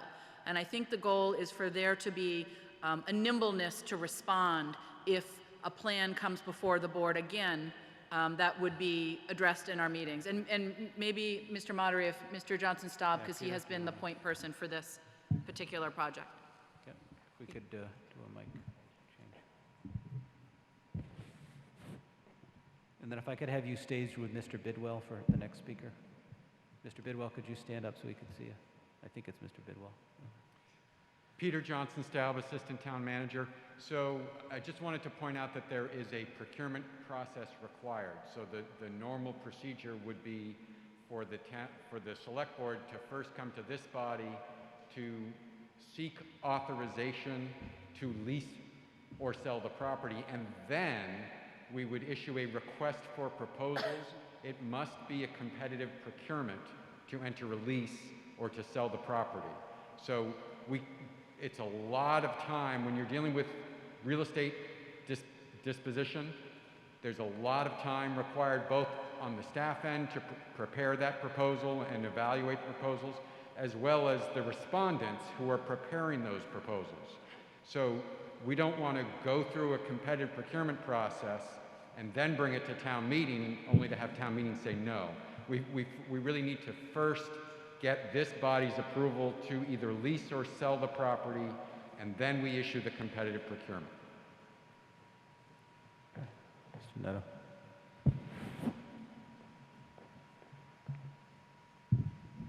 Mr. Staub, thank you for the clarification. That makes sense, and what Sue Shepherd said makes sense. And I want to say this. I think we just took the wrong vote. Mr. Young gave us an amendment to lease the property only, and we voted it down. I think Mr. Young was, his amendment was for what we all feel. We don't want to sell property. We want to, that's why we have the 300 committee. That's why we had the land bank back in '86 that Vicki Lowell started. I would really like to reconsider Mr. Young's motion that we only lease the property, because the way this is written, it gives the power to lease or sell. And as Sue Shepherd said, there's no greenhouse on that property. I've been there for years. That's a very valid point. We're working with Farmers of Falmouth to try to get a community garden on the Emerald property that you'll be hearing about. And if you want to have farming, you have to one, you need land, and 2, you have to protect that land. I don't know if it's possible to reconsider, but I know, just think about it. I don't want to sell property that we've acquired. We're trying to preserve open space in the town of Falmouth and on Cape Cod. Think about it. Thank you. We'll take a vote to reconsider the amendment All those in favor of reconsidering the amendment to remove the word "sell" signify by saying aye. All those opposed, no. Oh, boy. All right, all those in favor of reconsidering signify by standing, and the tellers are return account. It's a subsidiary motion. We're not reconsidering an article. It's a subsidiary motion within the main motion. So the motion to reconsider substantially new information to go back to a main motion.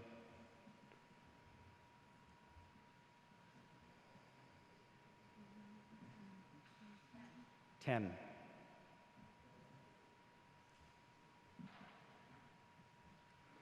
You picked the good side, Barbara. Yeah, Barbara, you got the easy You side. picked you were smart. We didn't even out the seating here. No, I'm just saying we didn't even out the seating. Yeah. Yeah, there's one there too. I know, like everybody's crowded over here. Look at that.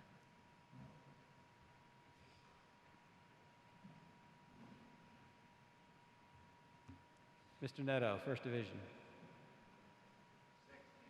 62. All those opposed to reconsidering signify by standing. All those opposed.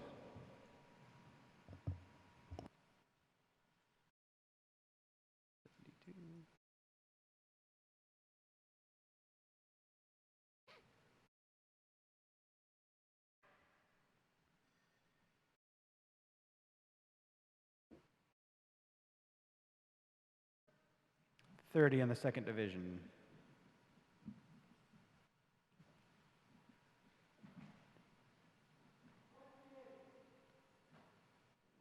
28. 28. 58. By a kind of vote of 72 in favor and 58 opposed, the question is now on the amendment to drop the word "sell." Any further discussion on dropping the word "sell"? Mr. Johnson-Sub. And then Mr. Bidwell. This is back on the amendment.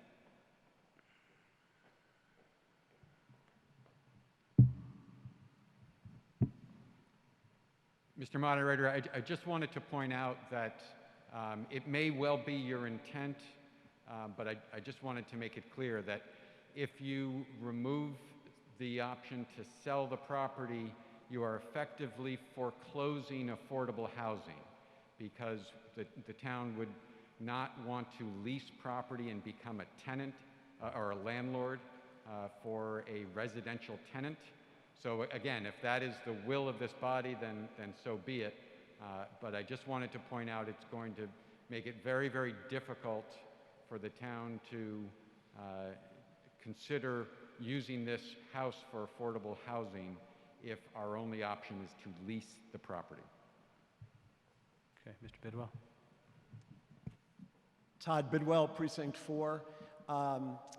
Farming Falmouth has worked tirelessly on this property and certainly was the founders, if you will, of saving this property.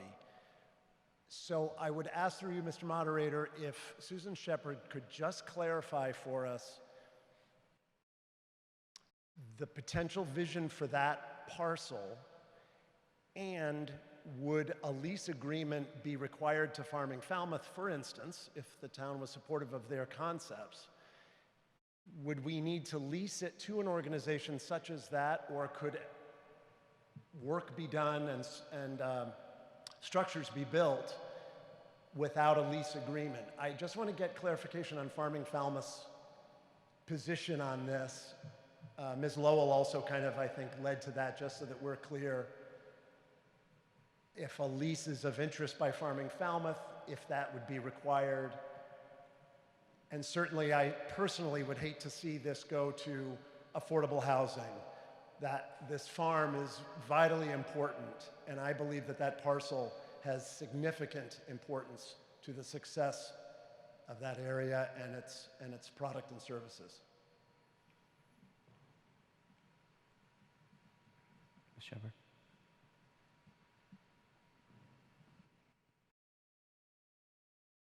First, the issue of affordable housing has been addressed by a couple of organizations in town already, and both concluded that this was not the right place for that.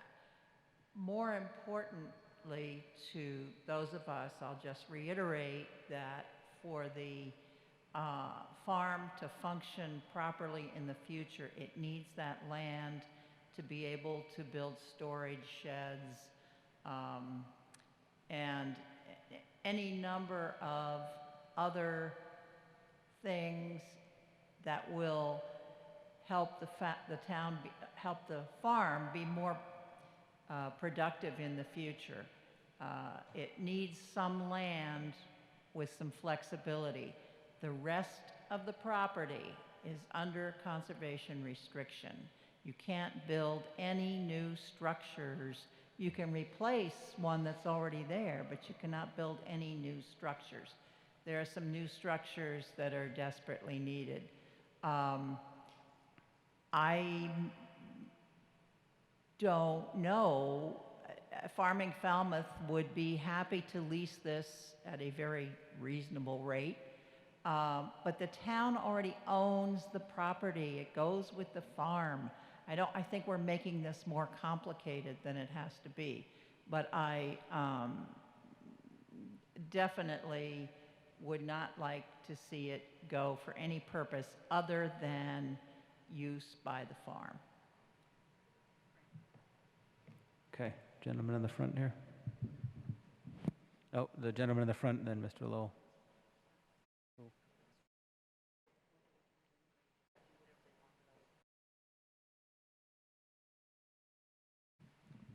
Charles Rader, Precinct 2. I'm confused about the issue of a conservation restriction. Certainly the purpose of the original conservation restriction must have been, I think, that the land be used for farming. Would a conservation restriction be amendable so that it could be used for farming, for a necessary structure needed for Yep, farming? Mr. Johnson, sir.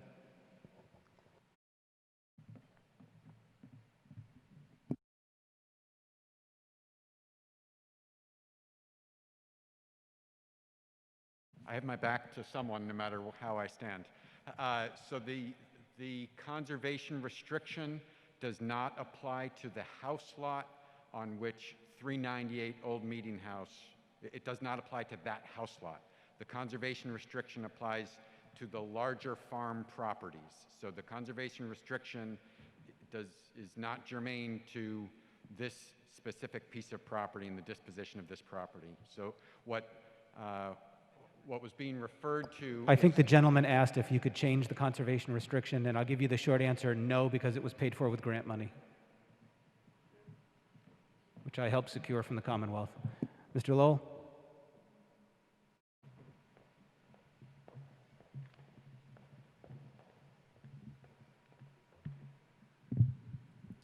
Nick Lowell, Precinct 5. I'm also on the Vice Chairman of the Finance Committee.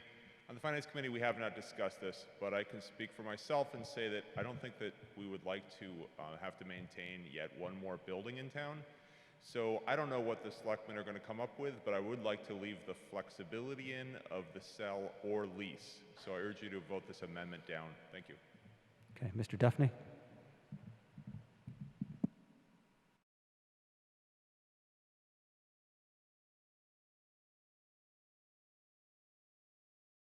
Mr. Moderator, Michael Duffney, Precinct 6. So there's a big risk, if you will, in selling this property, and that we do give up the ability to be able to develop this to support the farm. And I think you all know that I'm in favor of affordable housing as much as anybody in this town. And I do see a lease being actually a part of that, because this could easily become a piece of workforce housing if somebody lived in that house that worked on the farm. So we could be addressing that without going against some of what the discussion that we've heard tonight here with maintaining the building and so forth, because it would become part of the lease to, I'm just going to use the Friends of Falmouth as an example, if they are the ones that are successful. And so I just urge us to, I was very much in favor of Mr. Young's motion, so I would urge us to vote this as it is, to lease the property. I don't believe it's going to do anything to tie anybody's hands, as selling it would really, really hinder the operation, successful operation of this farm. This is a vital piece, and actually it was a win-win for the town when we bought it, and that it was a separate piece, and that actually was something that just doesn't happen every day, and I think we should take advantage of this, lease it, and so we still have options, plenty of options in the future, and so I would encourage you to vote to lease this and, Okay, Ms. Fenwick? and not sell it.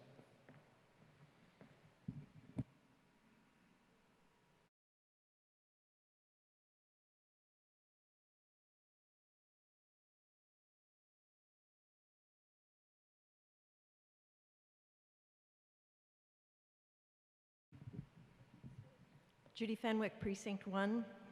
I have a daughter who's been farming for the last 12 years, and often, she'll do a year here and a year there, and unless there's housing provided to work on a farm for people who don't make very much money, so what I would like to see is that the lease part of this goes through, and that there be something in the lease agreement that specifies that there be housing available to people who are working on the farm. Okay. Ms. Silva, and then the hand in the far back.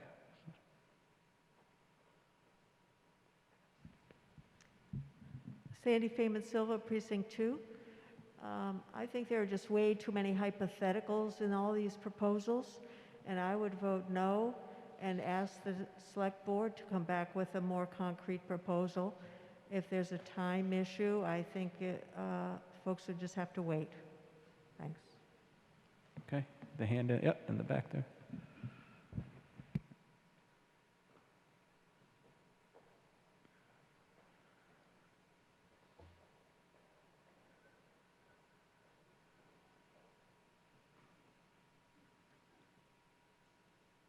Mary Harris, Precinct 5. I would be against this amendment because it restricts the ability of the town to deal with this property, and I think they're hearing somewhat of the sense of the town on what we'd like to see happen with the property. But I've also heard that we would like to keep it because we might need to build greenhouses or other kinds of structures on that property. That would require a capital infusion in order to build structures. And most people would not like to put up capital on property they don't own. So being able to sell this, but perhaps limited to a nonprofit involved in farming, would make a lot more sense if we're going to be needing capital for this. Okay, the question will now come on the amendment. The amendment is to remove the word sell. All those in favor of the amendment signify by saying aye. All those opposed, no. Oh, boy. All right, all those in favor signify by standing, and the teller's a return account.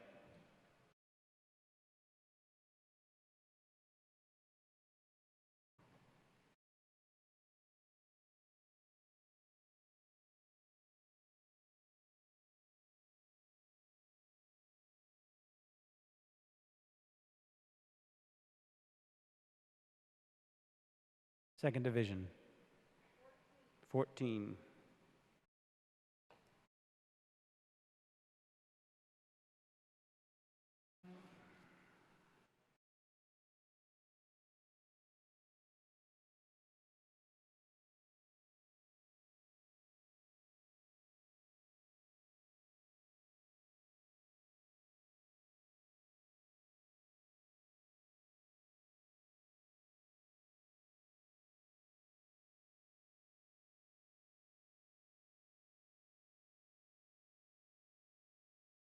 $59 in the first division. All those opposed to the amendment signify by standing, and the teller's a return account.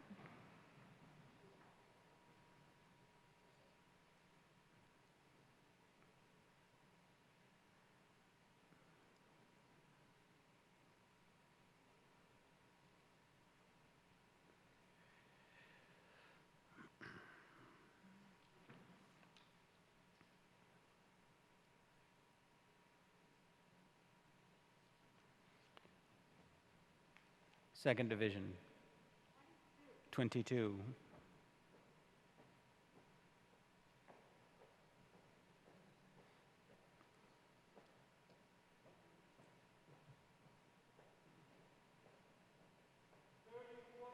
$31 in the First Division. 53. By a count of vote of 73 in favor and 53 opposed, the amendment passes to strike the words "sell or." The question now will come on the main motion as printed with the word "or" "sell or" removed. All those in favor of the main motion as amended signify by saying aye. All those opposed, no. So pin the chair so the ayes have it by a majority. Article, yeah. Let's get a microphone. Yeah.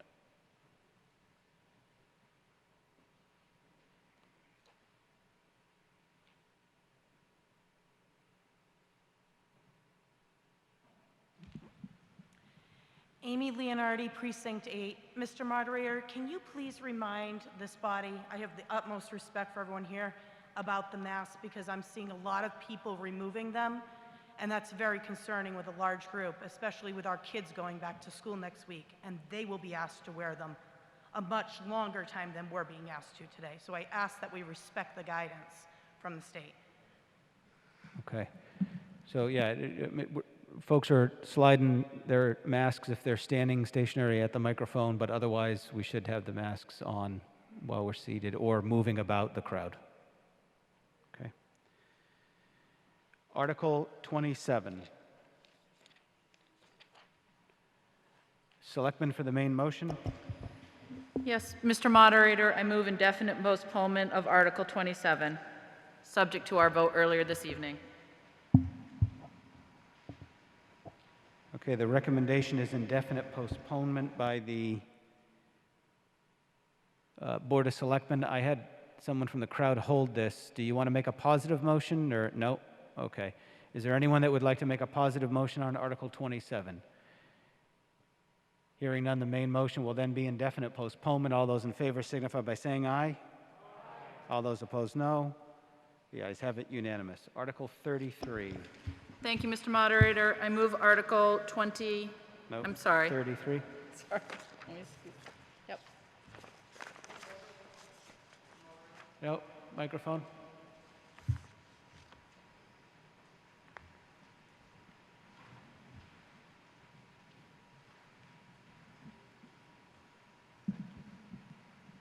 Mark Mancini, Precinct 8. The recommendation is as printed. When would that change? It changed at the meeting that they had prior to this meeting. Okay, thank you. Yep. Mr. Moderator, I move Article 33. I move indefinite postponement. Okay, the recommendation for Article 33 is indefinite postponement. Is there anyone that would like to make a positive motion? I think they're in the gallery back there. I need a town meeting member to make a positive motion, not somebody in the back. Yep, okay, Mr. Patrick. As printed? Okay, Article 33, the main motion as printed. Discussion on Article 33.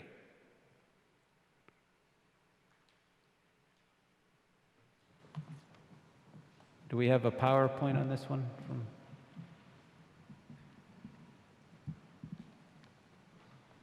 Matt Patrick, Precinct 7. I don't think this is going to pass, but I think it's important to discuss this issue. There have been several news stories over the past year about recycling plastics. China no longer accepts it. It will cost us more and more to get rid of it every year.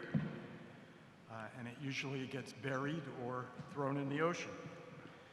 In the 1980s, according to these news stories, we were told we could recycle plastics. It was really a marketing ploy by oil, gas, and plastic industries because people were reacting negatively to the abundance of plastic packaging waste. The industry knew then that it would be very costly and inefficient to recycle plastics, again, according to these news stories. All the plastics had to be separated, and it never really could be. It was always less expensive, by far, to make plastic from raw materials, and also good for the oil, gas, and plastic industry and their bottom lines. So what's the answer?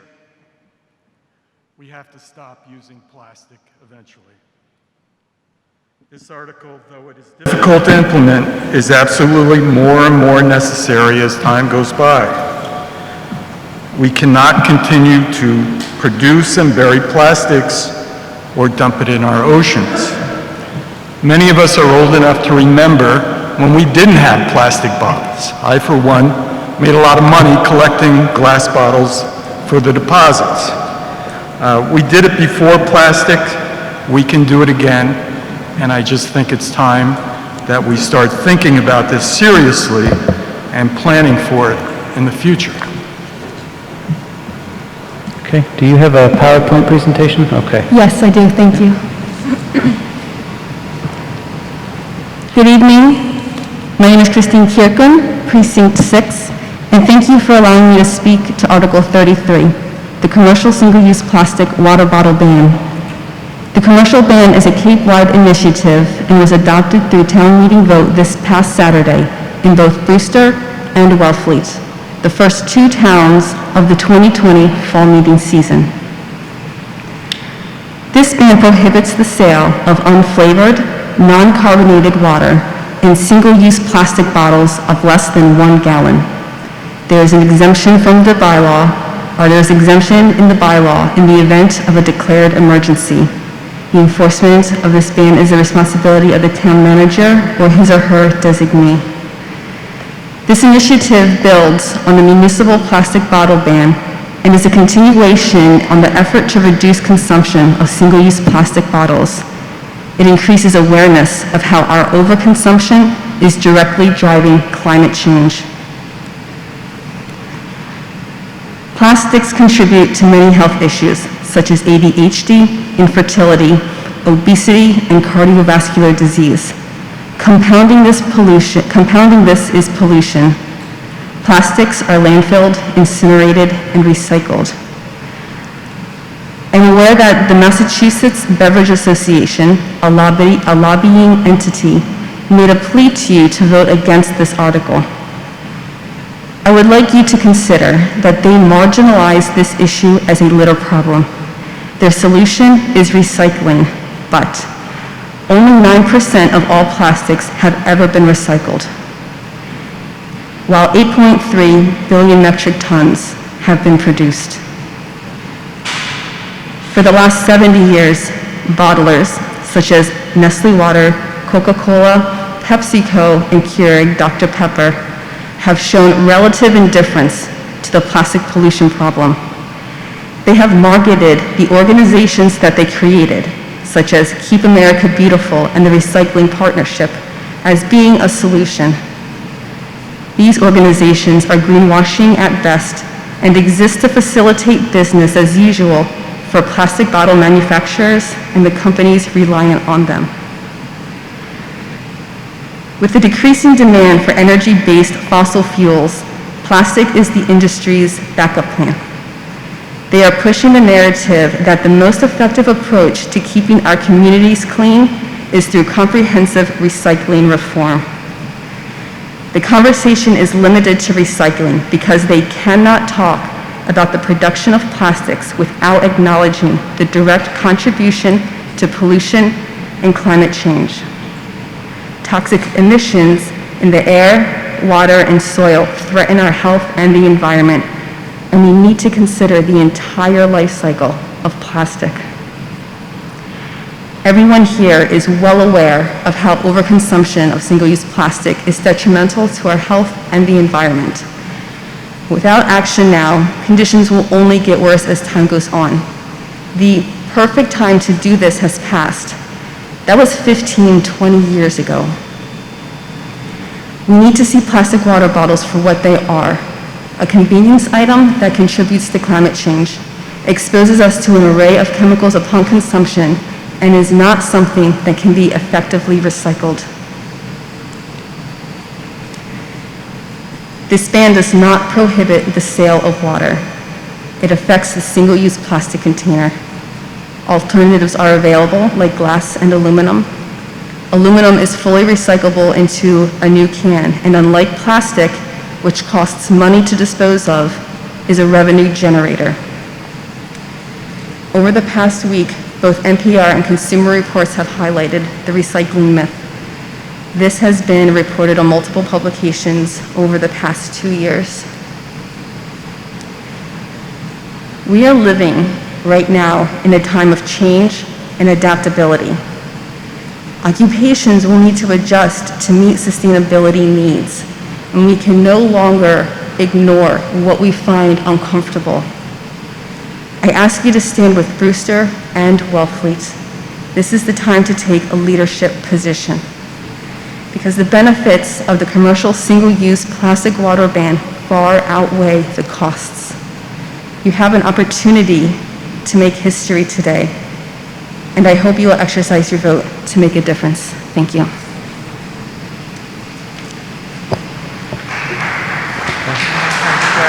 I think we're still part of the opening? I think so. Yeah, go ahead. Erica Edwards, Precinct 9, but more importantly, I was born here, I've lived here my whole life. I have 2 small children, and I've been in business here for 31 years. I know this feels like a planet Earth issue or a national issue, but it's a Falmouth issue. Look around this room. We have one thing in common. We want what's best for our children, and that's what this ban is all about. It's about adapting to the present and not living in the past. In the past, we added a deposit to single-use bottles to encourage recycling. Recycling's no longer work, as has already been stated. There's no longer a market for single-use plastic bottles. They used to go to China or India. That market shut down. Now only 10% is being recycled. It's cheaper to make new plastic than to recycle the old. So what do we do with the plastic bottles presently being manufactured and those that already have been? Big business makes a big profit on keeping things the same. They throw advertising campaigns full of partial truths to make you feel good. They take only into account the present and their profits, not the future or the consequences. Humans buy 1 million plastic bottles per minute. 60 to 80% of marine debris is plastic waste. That's 1 million seabirds, 100,000 marine mammals killed per year. That's 44% of all seabird species, 22% of all crustaceans, all sea turtles, and a growing list of fish. That's everything we eat. We live in a coastal community. We should want to protect our oceans. So here we are. We tried recycling. That no longer works. Burning plastics releases dangerous chemicals such as heavy metals, persistent organic pollutants, and other toxins and ash waste residues. These pollutants contribute to the development of asthmas, cancers, endocrine disruptors, among others. Microplastics are now found in all of our bodies, even in mother's breast milk. We're behind Barnstable and Bourne for the 3rd highest cancer rates on the Cape. We need to acknowledge a problem. We need to change our buying habits. Everyday plastics gained popularity in the 60s, as stated, and are now totally pervasive. We feel like we can't live without them. Obviously, we have before. We lived longer lives, healthier, and breathed better air. As a member of humanity, and more importantly this community, and with an eye towards the legacy you are leaving your children, this is a single step, only one action of many that we need to take for the future. Your convenient plastics can easily be substituted with something else. Cans, glass, reusable bottles. Single-use plastics are not sustainable. As a community, we grumbled when we switched to paper bags. It really wasn't hard. We're used to it. As a business owner, I've switched out all but one product to glass or cans or boxed water because I believe one person can make a difference. It did not cause any problems. We're consistently on the lookout for more sustainable solutions. I urge you to take a step for our community and to help to act in a more sustainable way. Big business wants your money. Put your support where it belongs. Joins Provincetown, Wellfleet, Harwich, Chatham, and Orleans. There's only one solution to stop buying plastics and to support the ban. Okay. Ms. Siegel?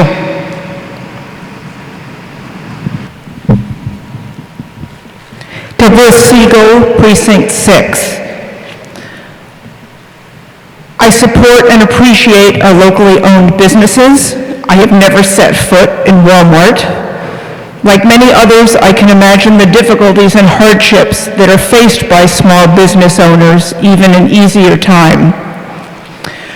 Ralph Herbst had a suggestion with a creative idea that businesses that sell plastic water bottles could instead sell reusable ones with their logo on it, and these could also be refilled at one of the 7 water stations donated to the town by the Falmouth water stewards.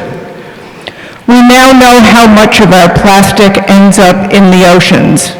We now know how extensive and devastating this plastic is to all sea life, from the smallest creatures to whales found dead because of the tons of our discarded waste in their stomachs. And if your only concern is human animals, we now know that chemicals leaching from microplastics both onto land and into the oceans have a far greater impact on our health than previously thought. Our planet is not expendable, but we've constructed a throwaway culture for the convenience of the individual. If we have that power, then we must bear the responsibility that goes along with it to clean up our messes. We just passed a resolution recognizing the climate emergency, driven by human activity. It is incumbent upon us to act for the greater good. The laws of nature are more fundamental to life than the laws of man.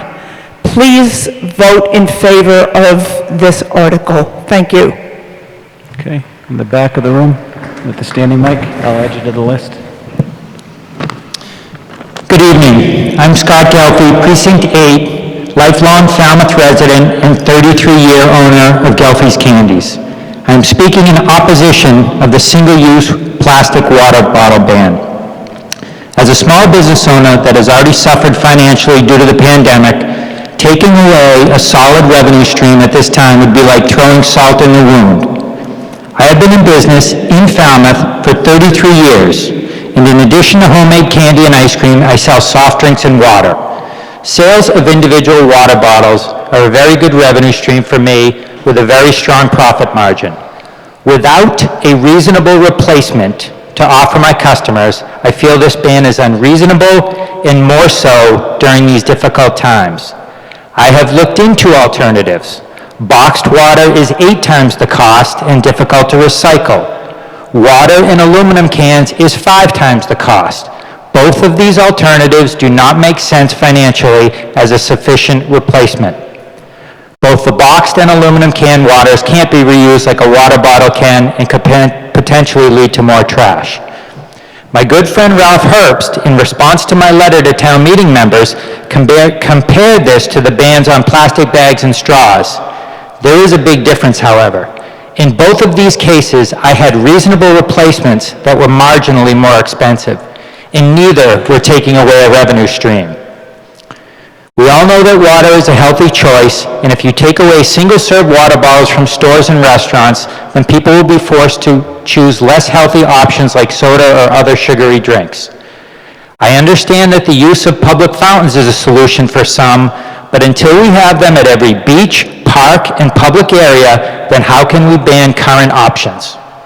Plus, this would never be a year-round solution because the fountains are shut down in the off-season. There is the convenience of the water bottle. We are in a tourist area, and customers want to be able to buy themselves a water bottle, especially when they are headed to the beach. As a customer, when at restaurants and sandwich shops, I want to be able to buy myself water. I don't personally consume alcohol or soft drinks, so a bottle of water is always my first choice. This past weekend, I checked in with Alan Robinson of the Water Stewards and the Falmouth Litter Coalition. Alan informed me that both organizations discussed the ban but decided not to take a position. I would think that if they thought single-use bottles were a problem at this time, they would have come out strongly in favor of the ban. Alan also informed me that less than 5% of the trash the Litter Coalition collects is plastic water bottles, so less than 5% is plastic water bottles. In addition, I've done my own sort of study while on my runs every morning. I've started to look for trash since the article was published earlier in the year. There are very few water bottles along our streets.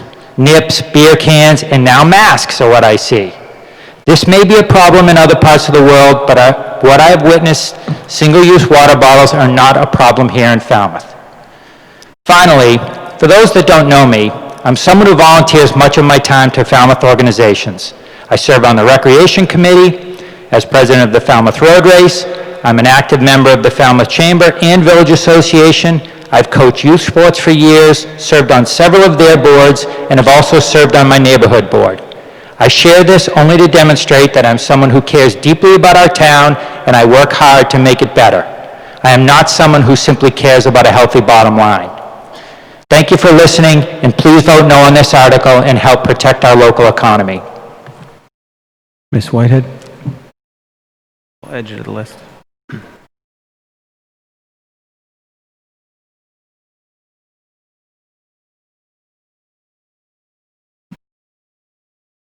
Lynn Whitehead, Precinct 1. This is probably similar to others that have spoken tonight, but I think it's important. I certainly wish we could vote on this tonight. There are 15 towns in Barnstable County who are seriously considering the Cape Municipal Plastic Bottle Ban, and will be voting on this at each of their town meetings as well. Wellfleet, Brewster, and Nantucket already have voted to do so, as well as several other towns in Massachusetts.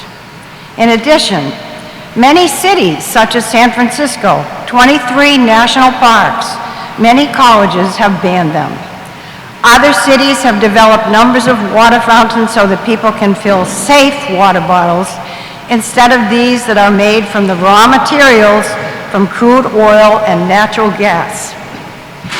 These single-use bottles impact our health.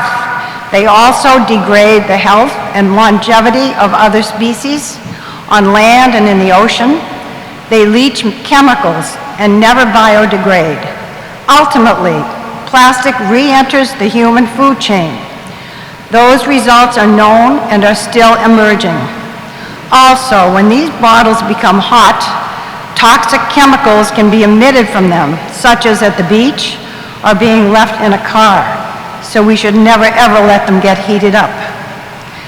For businesses who sell these, and I know that Mr. Gelfi just spoke about this, and he is in my mind as well. It would be beneficial for these businesses economically, and certainly a lot safer for people and the environment, to sell reusable water bottles made from recycled stainless steel. Financially, businesses that have switched to these have done very well with creative motifs on them. For some Falmouth businesses, all kinds of creative designs are possible. Isn't Falmouth nice? A picture of Nobska, our harbor, various photos of our schools, Catherine Lee Bates in America the Beautiful, seagulls, the ocean, even the band shell.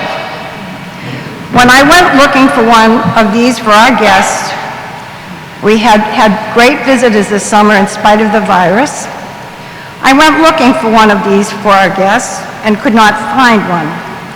I did find one in one shop on Main Street, but it was of Cape Cod. I wanted one at Falmouth, but I could not find even one. By the way, we should also know that we should not purchase aluminum bottles. These sometimes have liners that contain BPA. Falmouth already has water bottle filling stations. We will have 8.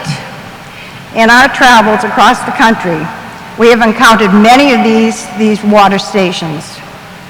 New York City has 51, and there are 500 of those planned. Bottled water is regulated by the FDA, and this has already been stated. But the tap water is regulated much more stringently by the EPA. I would hope that we could all consider this. It's an important piece of legislation. It went before the board, I think, at the state level. That was a discussion, and it is a big discussion now, but we need to act soon. And I disagree a little bit with some people who say they don't see many of these around town. We bike, we walk every day, we bike every day, and we certainly see a lot of these. So please vote yes if we can possibly do that tonight. Thank you. Ms. Fenwick?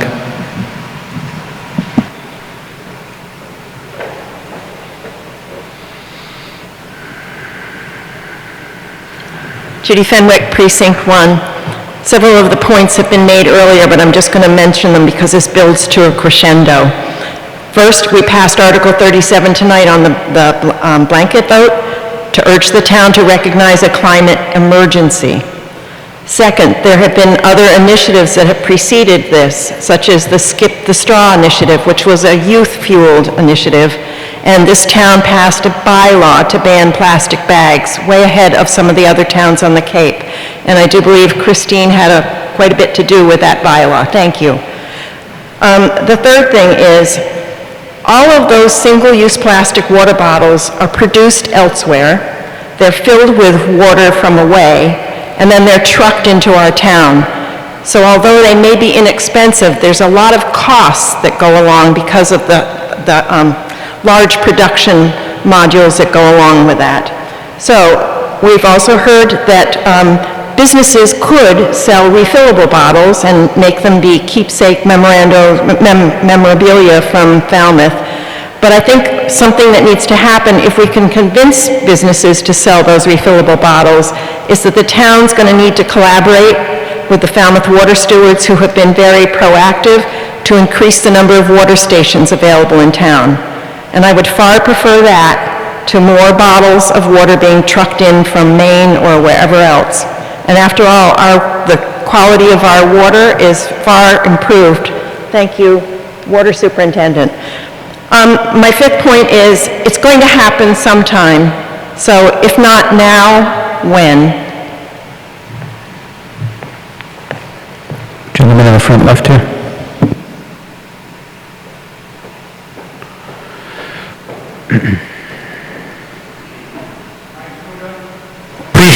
Mike Zmuda, Precinct 3.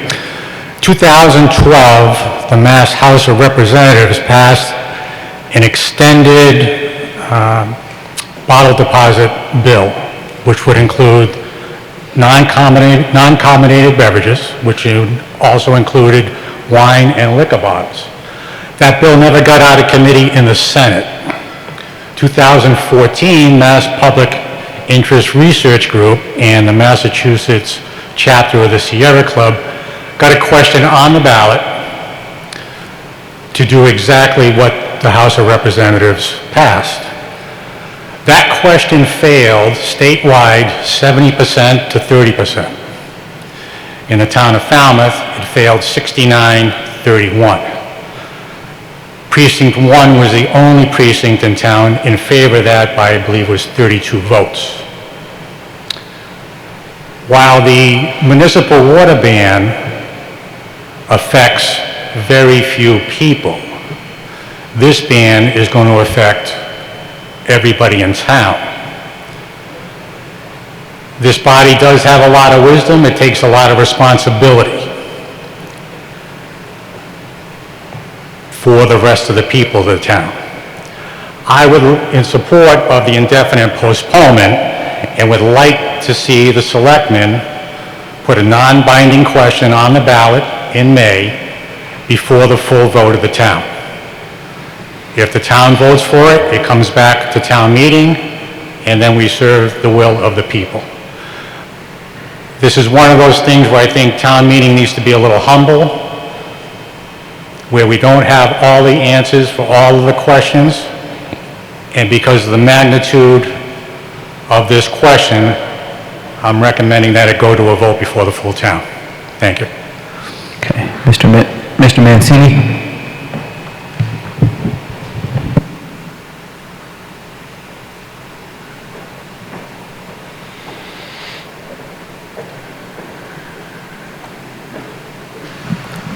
Mark Mancini, Precinct 8. I just want to remind everyone what happened just a few months ago when this whole pandemic started.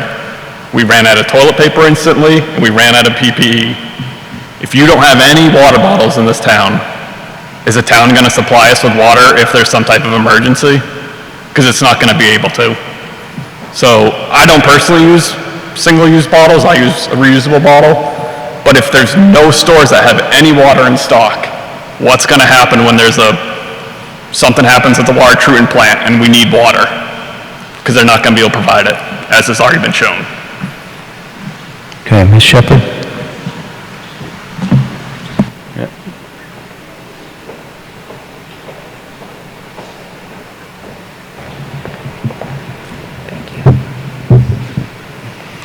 I'd like to remind people that this doesn't ban plastic gallon jugs. In an emergency, the town would still be able to hand those out. What we need to recognize is that the plastic bottles we use, however convenient they are, and in fact all the plastics, even if you don't throw the bottle on the side of the road, it ends up in the trash, and it ends up in the landfills, and then it ends up... Everybody wave your hands. Is that going to work? No? And then it ends up in the bodies of not only... Are we on a, could you hold on for 1 minute? Are we on a timer or is this a motion thing? Okay. All right, we're on. Go ahead. That plastic ends up in the ocean and in the bodies of every single thing in the ocean. We are now actually breathing it in the air and consuming it. We have plastic in our bodies. We need to change our use of plastic. Litter is not the first issue. It's how much plastic we're putting in the waste stream, and we have to deal with that. Okay, the bright pink sweatshirt in the back.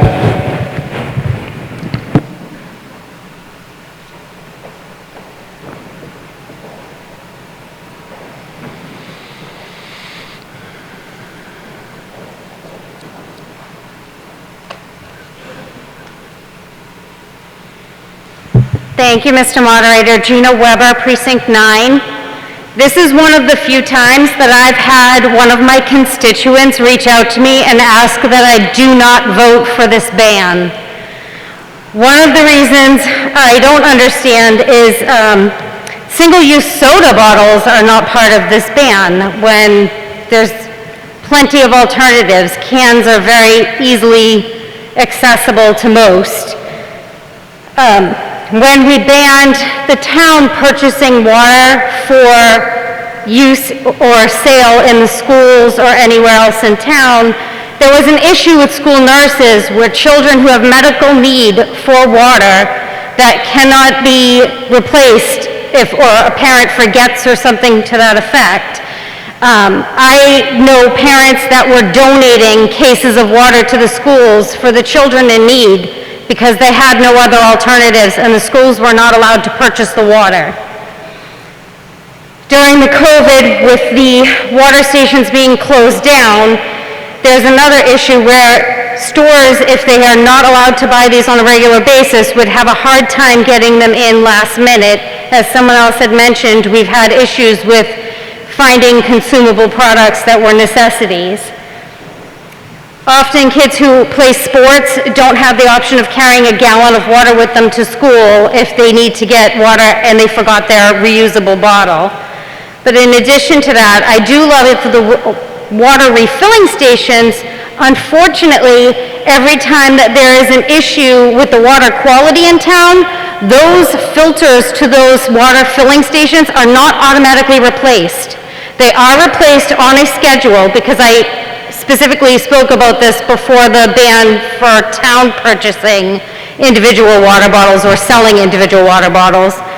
And there are times when those filters are not properly replaced in a timely manner, and children are then only having the option of using that water in school. Thank you. Okay, Mr. Murphy?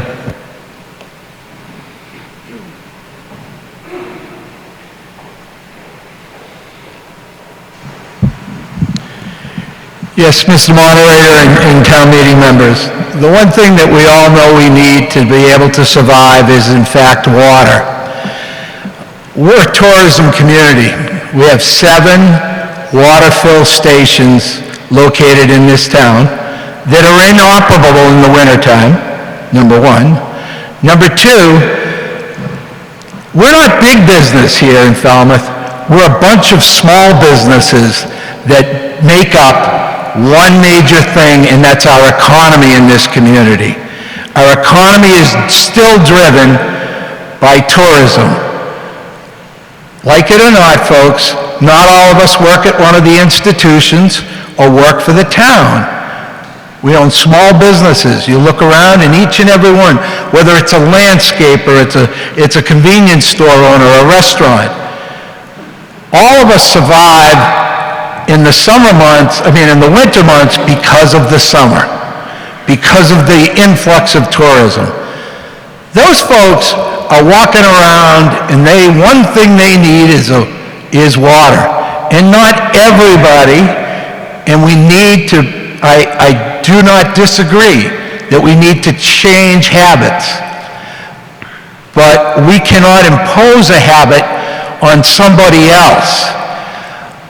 I happen to sit next to Mr. Rafferty tonight, and with all due respect, he does a great job. But this town supported a water filtration plant at the tune of $50 million. We had suspended solids in that water. The water is better when it comes out of the plant. But I don't know if you all know, it will take years for those pipes to clean themselves. I know that at my house, I still don't drink the Falmouth water. I buy big jugs of water. So when we talk about just tap water, it's not necessarily the alternative that we have in this town. I know that everyone has great intentions, but the road to heaven was made with great intentions. Folks, we banned plastic bags. And what happened when the pandemic came by? We realized that those plastic bags that we no longer use, the reusable bags, have bacteria and are carriers of the disease. Well, guess what? I walk around and I do have a reusable bottle. But I'm always very cognizant that I put that bottle down somewhere. I don't walk around with it in my hand. But nowadays, I wonder what that bottle is picking up when it comes to bacteria or anything else, folks. The reality is, the one thing we need is water to survive. And folks, if there is not a convenient way for each and every person that comes to this town to get water, I think that we're providing them a disservice. Thank you very much, and I ask you to vote this down. Okay, Mr. Hargroves? Mr. Hargroves, and then in the back.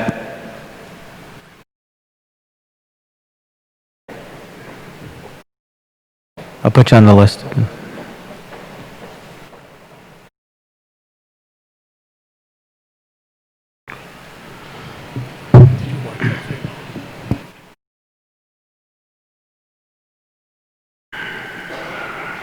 Okay. Well, I want to thank Sustainable Practices for the work they're doing. I appreciate it, and I'm sure my grandchildren will. I have one less thing to worry about less. But I'm here in support of that, but to explain and provide a couple of objective facts for your consideration as you make this decision. Am I okay? Yeah. Okay. Are you having trouble with the feedback, or? Is that going to work? No, it's working fine. Okay. So first of all, as a member of the Falmouth Litter Reduction Team, I want to explain that in our surveys, the water bottles were 5% of the roadside litter. Yeah, Peter, Can you hear now? Closer. I don't want to blow you out. Okay. So the Falmouth Litter Reduction Team was mentioned earlier, and I just want to say it hasn't been our focus because the water bottles are 5% of roadside litter, and it is a problem, and we are going to address it, but not at this time. So we are about getting rid of litter, and we're not in favor of having any kind of roadside litter. As far as recycle, I know that's been mentioned. There was a letter sent to all town meeting members from an industry group that has several factual errors in it. I know that Ms. Kurgan explained that recycle hasn't been very effective in returning PET or other plastics because there's no infrastructure for reuse.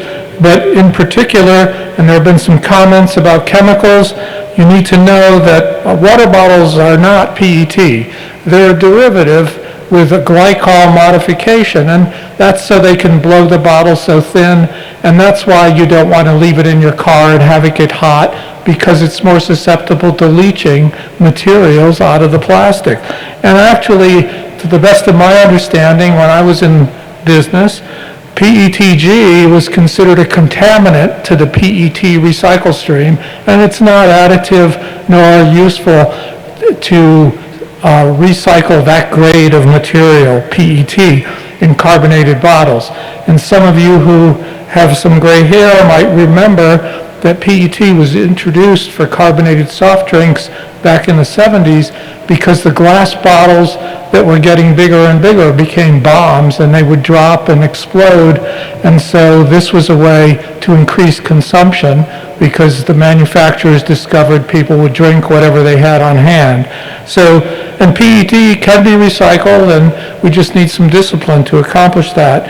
And I totally agree with the comment about the 1 gallon that does exist for emergencies, and that is high-density polyethylene, which is innocuous and has been around as long as any kind of plastic, 70 or 80 years. So the last thing, people have said it, and I just want to reiterate, my understanding that when we spend $50 million on our water plant is that we're going to have higher quality water. I personally, full disclosure, have a filter in my kitchen, under my kitchen sink, and all the cooking water gets filtered. But I'm a fan of Falmouth water. It tastes a lot different, and I think now that the new plant is operating, and as we replace pipes, it's just going to get better. But nevertheless, whatever you want to object about it, the regulatory guidelines and the testing keep it in compliance with federal regulations. The last thing I'd like to... Peter, you're at 4 minutes. Your time's expired, 4 minutes. In the back. Mr. Moderator, I'm here on behalf of Sustainable Practices.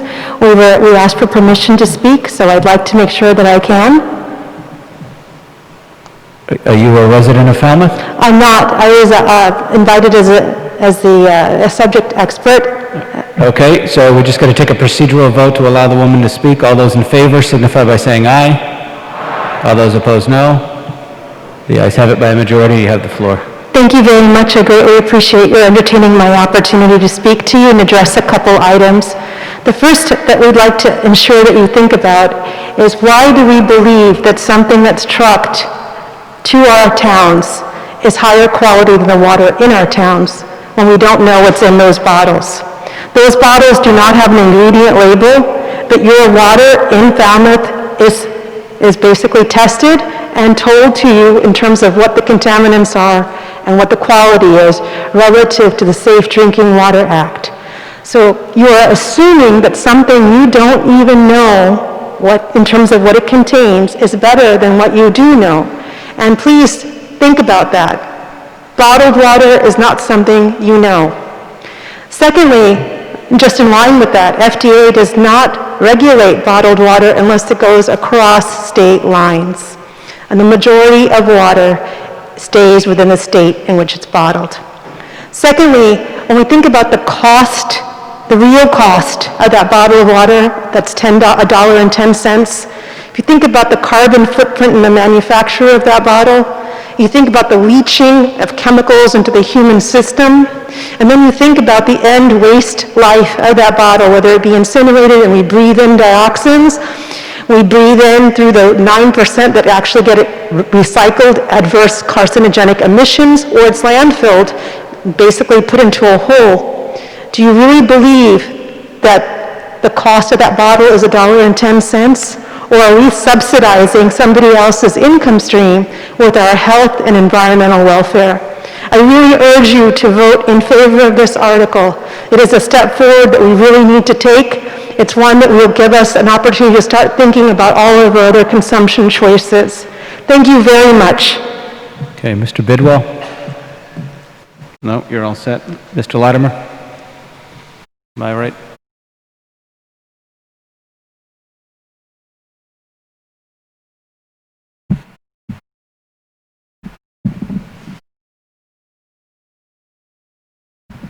Thank you, Mr. Moderator. Richard Latimer, Precinct 1.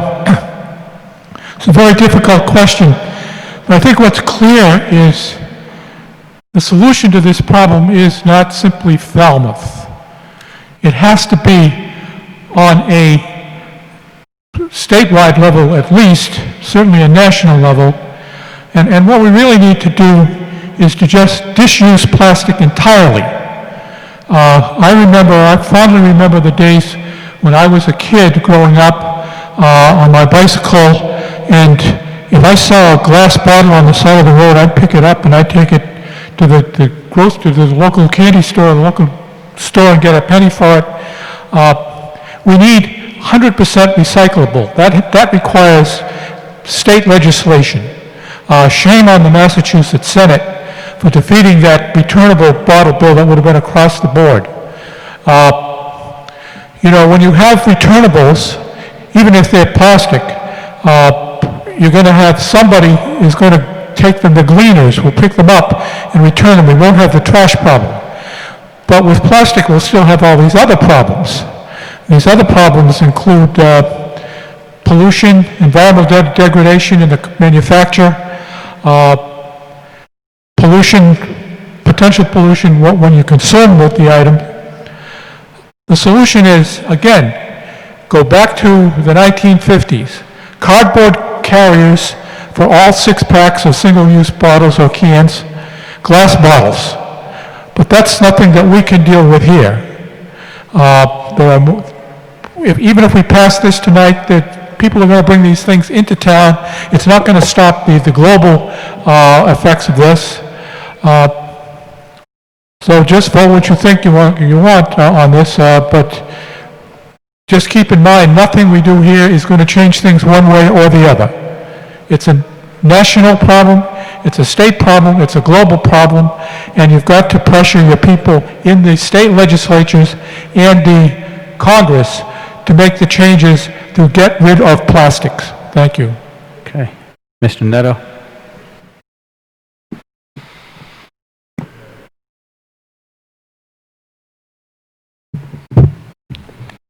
Yeah, I was going to do that, but Joe had a Precinct 9. This is a health question. This isn't an economic question. It's one of convenience. I was a big user of the single-use water bottle. And now I went out and bought this. There's no trouble getting these filled anywheres. And if you're a tourist, you're either renting a place that has water, house, motel room. Water's not that problem. But what caught my eye here tonight, and I think we got to take a look at who is passionate about promoting this article. Look at them, there and there. They're the young people. And you know why they're so adamant and passionate about passing this for the town of Falmouth? because they want a better environment than what our generation has left them. Look at what we have done. We're a tourist community. You're darn right we're a tourist community. And what tourist community are we going to be with a rising sea level when we have no beaches? You think globally and you act locally. My mind was made up on this a long time ago. I'm an environmentalist. You better believe it, because we have to leave this town better than what we found it in. These young kids have the right idea. This is the fish that you buy in the supermarket or the fish market, as you were told in the introduction, is loaded with little little beads of plastic. Plastic doesn't break down. We have a vortex in the Pacific of floating plastic that's larger than the state of Rhode Island. We need more water bottles. Why? Because they're convenient. They're economical. This is a health issue. I would support this. Look what the next article is about. Being in nip bottles. What's the common denominator? Plastic. I can't remember, as Dustin Hoffman said in 1968, it's all about plastic. We should have paid attention to Mrs. Robinson. Okay. Ms. Toby? Toby?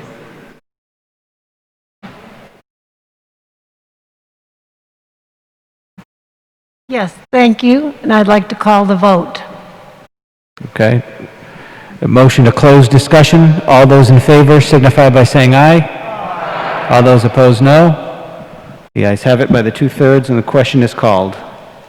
The question will come on the main motion as printed. All those in favor of the main motion signify by saying aye. Aye. All those opposed, no. And the chair said the ayes have it by a majority.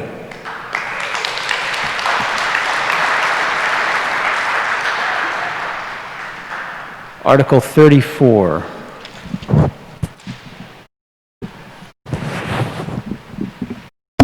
Mr. Moderator, Board moves Article 34. We recommend it as amended. Okay, so... With a new date. Yeah, so the main motion is going to be as printed with a new date, and the date? The new date is 10/1/2021. October 1st, 2021. So the main motion is as printed, but the effective date would be October 1st, 2021. Okay, discussion, Article 34. Mr. Hargraves. Hello, I have a presentation. Yep.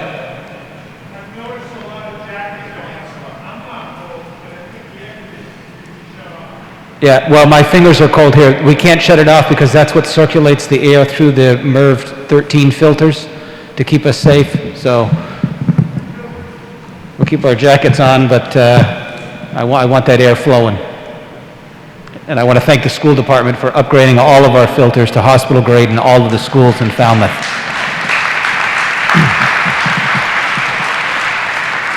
Mr. Hargraves. Okay, so Peter Hargraves, I'm speaking on behalf of this motion. Thank you for your time and attention, and hope you get some useful information to help make your decision. This is about, I can't read that from here. I'm sorry.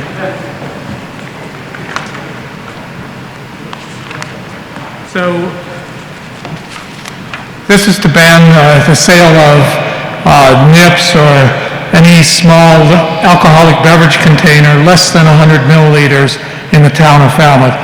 There's no administration or enforcement section because those are covered in Chapter 79, which in our bylaws pertains to alcoholic beverages. Just by way of a little background, so you can see the amount of work that we've done and how we got to this specific recommendation, with more to come later on different subjects, the Falmouth Litter Reduction Team wanted to have a data-based action plan to reduce litter on our roadsides, and over the last year and a half, we've actually been nibbling away at this, culminating in the recommendation for this article for your approval here tonight. So you may have heard about some of this. The thing I want to bring to your attention here is that in our roadside surveys, nips were 32% of roadside litter. They were the most common item, and that's the bar on the left-hand side.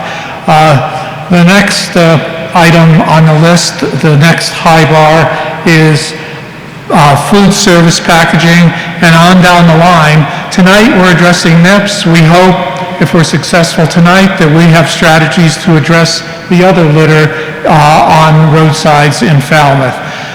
Just for your review, in case you're not familiar with it, liquor packaging, alcoholic beverage packaging is governed by the Code of Federal Regulations, where 8 sizes are allowed, and the nips that we're talking about are the 50 and 100 milliliter sizes shown here. They're low-cost items, and depending on the proof of the contents, they can represent anywhere from 0.8 to 1.6 cans of beer. So it's like having, in the worst case, almost 2 cans of beer in a small bottle. The surveys we did were along all Falmouth roads, primary and secondary, residential, and we sampled 1/10 section miles, both sides of the road. This map shows the red dots that these 42 samples were taken all over the town of Falmouth, and in total, the 42 samples amounted to 84 miles of road, and 795 nips were collected. So on the average, just statistically, there are 94 nips per mile. So with these data, we thought that we would investigate alternatives, and we don't have the time tonight to penetrate a deep discussion, but I want to make some highlights here. The things we considered were education and advertising, and we actually collaborated with Neil Rain and Christine DeAndrea to Keep Massachusetts Beautiful in the possibility of piloting their cigarette litter prevention program for nips, but there are several problems, including legal problems of having nips, open containers in cars, but primarily the cigarette program is effective because the receptacles are placed at thresholds where people enter from smoking to non-smoking zones. But as you saw from the previous slide, nips are everywhere, all over town, on every roadside. Recycling, the nips, again, are made from PETG, not PET, and I think there are substantial legal issues to collecting and carrying them and trying to submit them for deposit. Deposit legislation was attempted, has been attempted in the last 2 legislative sessions and failed. So over the last 4 years, there's been no success in passing the 5-cent deposit, which isn't supported by either the liquor stores or the Package Store Association, because it's not enough money to pay for the automation and the labor at collection points. And there is an issue with the UPC legibility that would be necessary to automate a large-scale recycling program, because the UPC is damaged as the containers are thrown out of cars. Coming back to the litter cleanups, we think there's some viable ideas there, but there's a burnout factor where these have been done around the country. After a year or two, there's fatigue that builds up, and it's difficult to sustain. We do it once a year in Falmouth, and we're thinking about adopting a roadside program. And the last option we looked at was an outright ban. We came to the conclusion that for litter reduction, the only effective option is an outright ban, and that's what Article 34 is. So it would deliver a ban on 50 and 100 ml nips effective October 1 of 2021. This would directly address 32% of the roadside litter, and it would make the roadways safer with that many nips on all the roads. The DUI issue is not one we're intending to address, but there is definitely a causal effect on DUI. It would also preempt House Bill 233, which is a highly technical measure, which if you unbundle it, it's the industry effort to ban the opportunity of towns to regulate what's sold within their towns. They want to institutionalize in Massachusetts general law those two containers that we're trying to ban so that we could not regulate them here. And finally, we join many other towns that are considering this, including our neighbors on the Cape. And primarily to me, when you think about this in total, I just don't think that being the community who we are and the values that we have about history, restoration, and making it a nice place for ourselves and for guests, tourists, that roadside litter with nips is consistent with the character of our town. It's just not. And so there is a success model in Chelsea. They banned nips in July of 2018, and a year later there was a report that's documented that says the nip litter essentially disappeared. The public health and safety were improved as measured by ambulance runs and police action for drunken driving and when I've told this to people, what they've responded is, well, this doesn't pertain to Falmouth, it's not Chelsea. Our data are in 2019, there were 103 DUI citations and 171 drunkenness citations in Falmouth. And in our fire and rescue division, there's an average of 363 calls a year related to alcohol, and that's 8.5% of the total calls. And most recently, after the ABCC upheld the right of Chelsea to do their ban, one of the counselors there made these statements, which I think summarizes everything I've been trying to say. Now I actually have data that's supporting my reasons for the ban.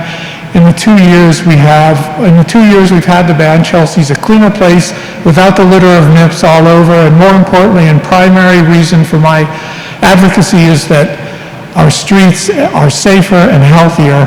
And finally, another part of what I sent to you guys in town meeting in the mail, the volume of responses for alcohol related calls by police, fire, and ambulance is down 75%.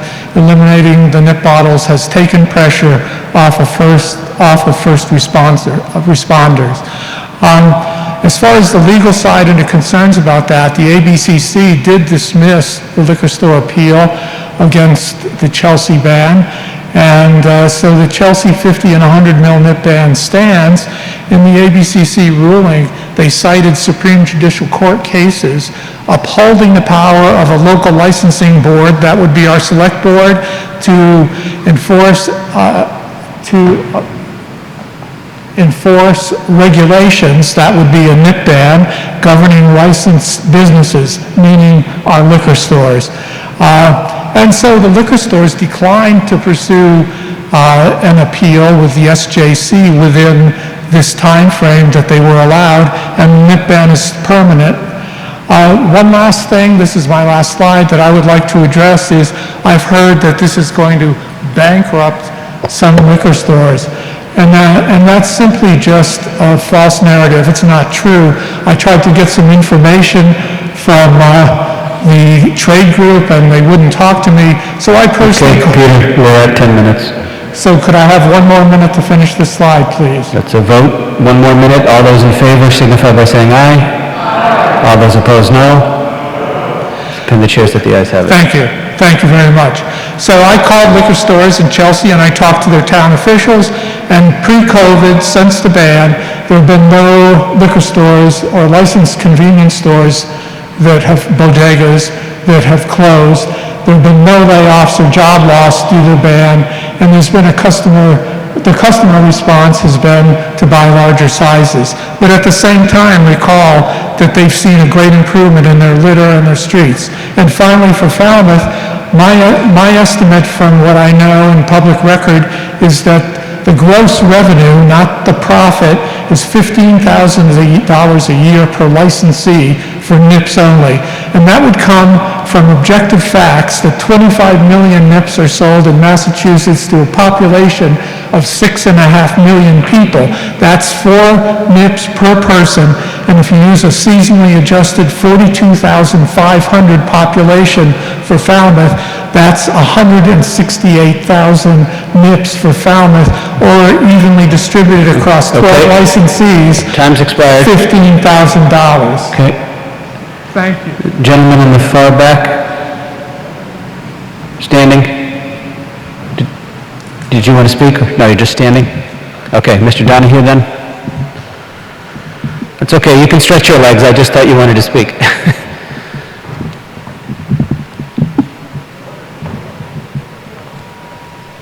Yeah, Mr. Donahue, stand up, he doesn't know who you are.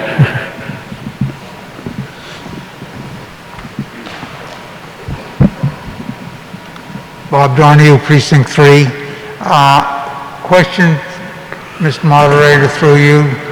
Why did we change the date from January 1st to October 1st? Madam Chair?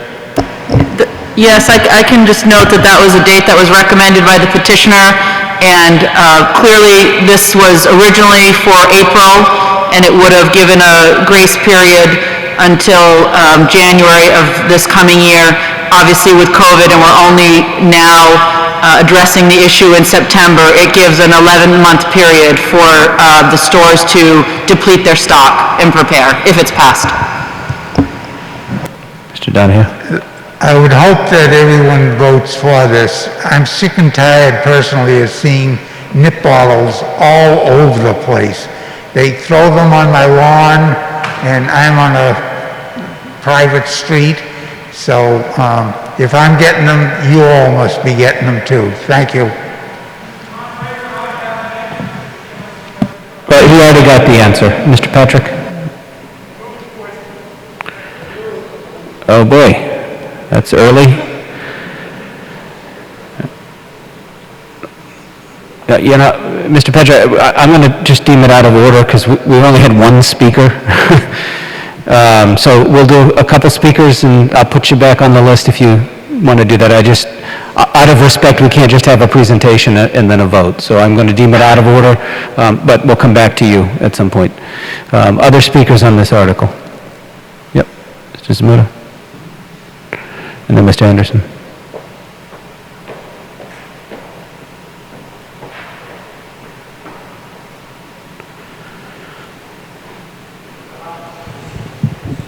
Mike Zamuda, Precinct 3. Mr. Hargraves, do you have a slide that will show us, let's say, the top 10 areas out of those 42 that you surveyed where the majority of the NIPS were collected?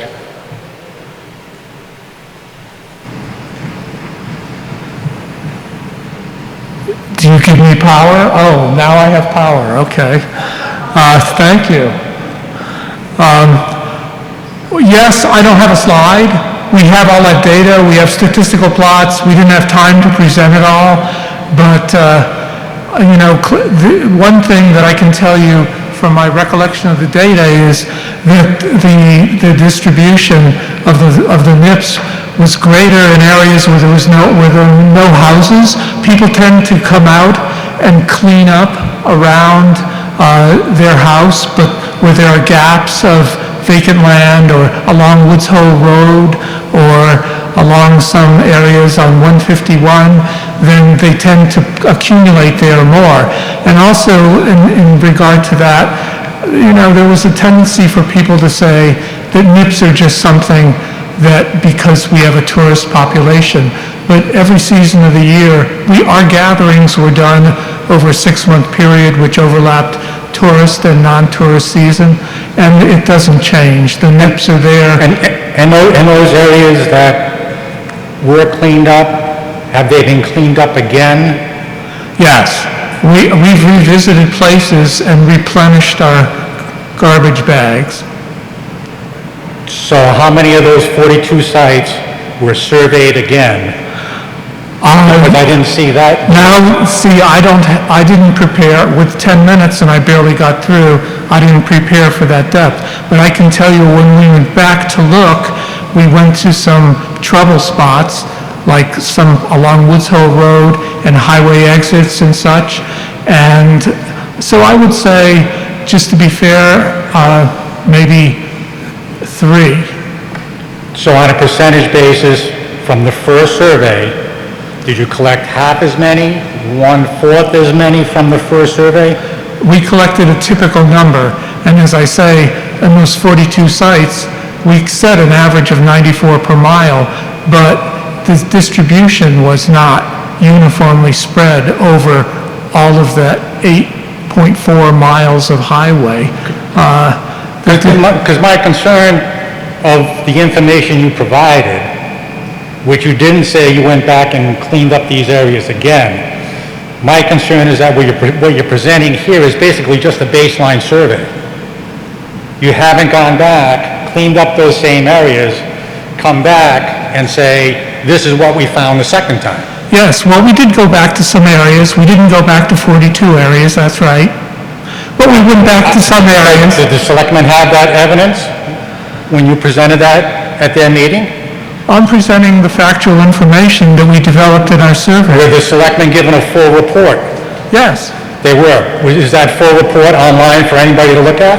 Okay, Mr. Moderator, could you control this meeting, please? yeah, no, we are. You don't have the data to answer the question, so we're going to go to the next speaker. Okay, he doesn't have the data with him. Mr. Anderson. I'm Precinct 9. I've lived in town since 1976 and owned a retail store in town since 1976. Presently, I own 3 markets that have liquor licenses in Sandwich, Falmouth, and Mashpee. I have been to Beacon Hill twice and have spoke in favor of the nip ban. I testified that it should be a nip bottle deposit. I testified that it should be 20 cents per nip, not a nickel. After 3 years of trying, and I rode there with several other retailers from Cape Cod, we were unable to get a nip ban. About late September, October of last year, the retailers realized that would not be the solution, a nip deposit with the bottle bill. The next idea was to investigate what could we do. We more or less defined the problem as 1 to 5% of our customers litter their nips. It's between 1 to 5% of the total nips sold get littered. Those customers are divided into 2 groups. One group are people that just don't give a bleep about our town. They throw their cups out the window, they throw their fast food restaurant things out the window, they throw their nips out the window.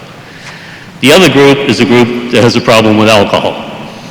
They throw their bottles out the window because they don't want to admit their drinking problem. We looked at litter reduction campaigns throughout the country and a couple across the world and said, what do they need to reduce litter? We came up with education, enforcement, and cleanup. If you don't have those 3 items, you tend not to solve your litter problem. I did spend 11 years on your finance committee, so of course the first question I asked, how do you fund it? People after me from the industry will state our idea. I know it's going to go forward in Sandwich and Mashpee. Recently, we had a meeting with the selectmen in Mashpee, and they postponed their decision to give us the opportunity to go forward at our idea of education, enforcement, cleanup, with funding from the industry. I'd like to speak briefly about the unintended consequences of prohibition. Probably the worst thing that will happen is the problem drinker buys a larger bottle, and it will go out the window. And that larger bottle, the 200 to 375, will probably be a glass bottle, not a plastic bottle. There's been no education, there's been no enforcement, it's going to get littered. The person that doesn't give a bleep about our town still doesn't. There's been no education, there's been no enforcement. You're still going to have the litter, just a different size bottle. I believe another unintended consequence will definitely be a gray or underground market. You don't want this in your town. You don't want nips to be sold on the side because they're not available in your town. And even if you got 2 or 3 or 4 towns, they'd come from New Hampshire, there'd be an underground market, just like there are on many of the banned tobacco products. Underground markets are never good for the town and never solve the problems. Although it's been stated with numbers that I can't even believe that people won't go bankrupt, I've been in the industry, well, this year will be 49 and a half years in retail. I can tell you there'll be 1 or 2 stores that will go bankrupt in Falmouth because I know 45 to 65% of their business is in small sizes and it's a higher margin. Those stores would need 1 to 2 years to adjust their market plan to service different customers and sell different sizes. You can't adjust in 1 year, even if you wanted to. Mr. Anderson, we're at 4 minutes. I can put you back. Progress towards a litter solution will be spoken about from other people. I'd like to thank you, and please consider voting no. Without education, enforcement, and cleanup, you will not solve the litter problem. Okay, Ms. Shepherd. Thank you. Microphone to my left, please.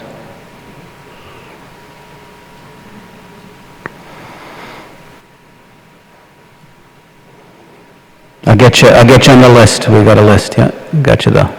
I firmly support this ban, but just to answer the gentleman's question up here, I walk my dogs every day in town, and since the pandemic, I walk in about 4 different places where I rarely see people, and I'm still picking up nips. And when I was regularly walking in Goodwill Park, day after day after day, the number of nips was shocking. So if you go back to the same place and clean up again, you are going to find nips again. Thank you. Please vote for this. Mr. Buckley? To the right.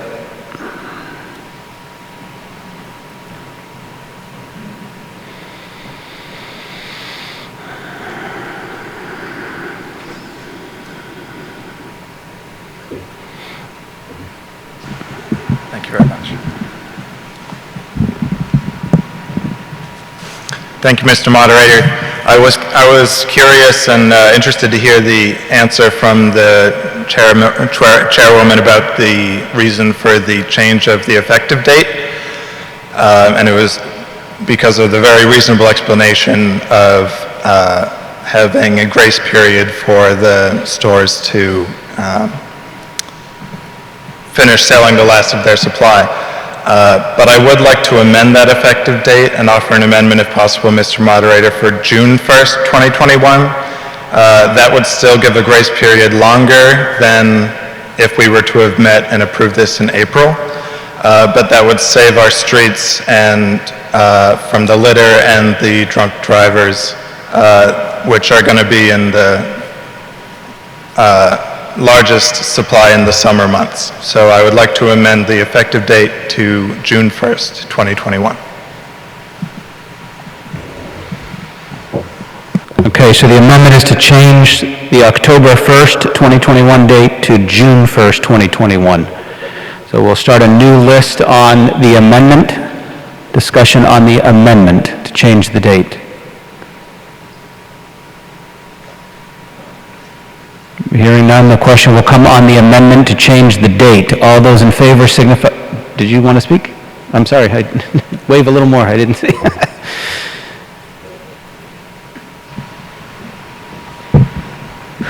While I appreciate, Bob Schneider, Precinct 4, while I appreciate the idea of having a summer that you think will be nip-free, I was actually going to amend it the other way and go to make it an 18-month, so a February 2022, for a very good reason.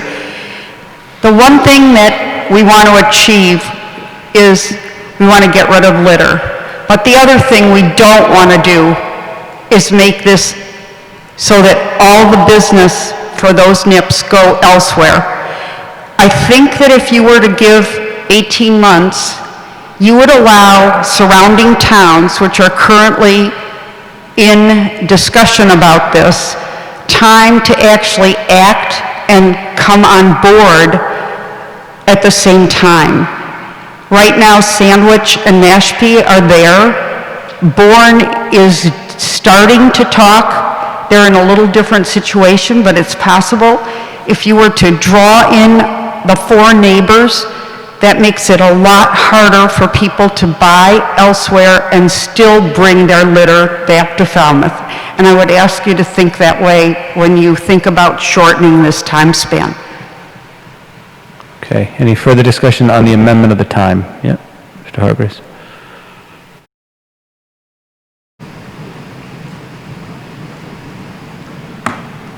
So just as a point of information, what I was going to add when Ms. Braga mentioned the reason for the extension, in support of the gentleman's amendment request, let me say that when we talked to the liquor stores about this, they said that 6 months was enough to extinguish their inventory. So it would provide more than sufficient time. The reason that we recommended October was because it would dovetail with the front end of the process, which is the annual renewal of liquor licenses. And so that it wouldn't put additional burden for special effort on anyone in town to police the situation and make sure that there was compliance, or get complaints because there was no compliance when this ban would hit off-cycle. So it would be a nice dovetailing with the regulatory aspect of renewing your license, and it would be more than enough time, twice as much time as what the liquor stores said they would require to extinguish their inventory. Thank you. Okay, on the amendment, Ms. Lemoyne. Joanne Lemoyne, Precinct 9, and the owner of Kenyon's Market in East Falmouth.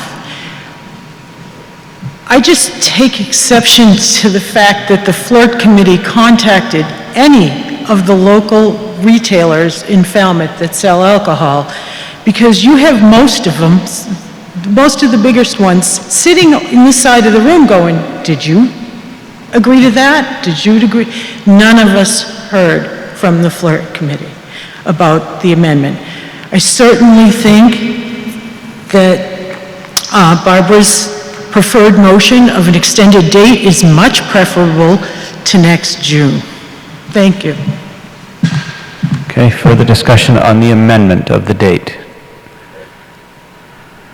The question will come on the amendment to change the effective date to June 1st. All those in favor signify by saying aye. All those opposed, no.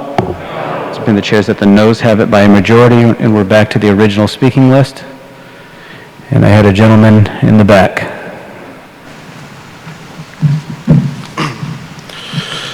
Hello, my name is Louis Farwell. I'm the license manager of T-Ticket Market, but I'm also a resident of Mashpee. Mr. Moderator, I request permission to speak. Okay, the gentleman lives in Mashpee, so permission to speak. All those in favor signify by saying aye. All those opposed, no. The ayes have it. Gentleman's recognized. I'm going to speak about the organizations we're trying to start to combat litter, not just nip litter. I'm working with retailers in 3 towns, Falmouth, Sandwich, and Mashpee. Also with Massachusetts Package Store Association, the liquor wholesalers, and the liquor suppliers, and the Massachusetts affiliate of Keep America Beautiful, Keep Massachusetts Beautiful. I'm in the process of creating 3 nonprofits, 1 per town, called Keep, for Falmouth would be called Keep Falmouth Beautiful. And we've devised a way to fund this through the liquor stores by a 5-cent donation per nip sold. We have about 95% of the liquor stores in town on board for this plan. Through this, we will be creating some literature to educate our staff, also the customers, about litter and about problem drinking. What we want to do is we want to change the behavior of the customers so we have a better and long-term effect for litter in the town. I think it would be more effective than a nip ban would be. We would educate our customers at the point of sale by handing out flyers. Also, we'd consider purchasing "Please do not litter" signs to spread throughout the town at no expense to the town. First, we would start with our properties and then move on to problem areas within the town. After about 3 months of collecting these funds and educating our customers, we propose to award grants to the police and sheriff's department to help enforce litter and stopping people from litter. And also during this, we want to organize cleanups, not just nip litter, but all litter within the town. We're trying to reduce the financial burden of trash cleanup within the town by privately funding this agenda. We want the nonprofit to address all litter problems and not just nip litter. We are asking that you please give us a chance for our ideas to work, and if we do not see a positive change within 2 years, we can certainly open this discussion again, and I'd even be in favor of a ban at that point in time. Thank you. Okay, Mr. Latimer?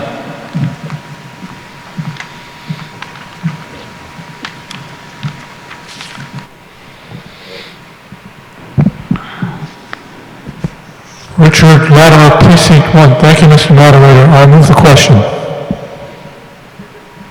Okay. We have a motion to move the previous question. All those in favor signify by saying aye. All those opposed, no.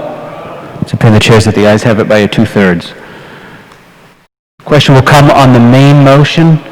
The main motion is as printed with the effective date changed to October 1st, 2021.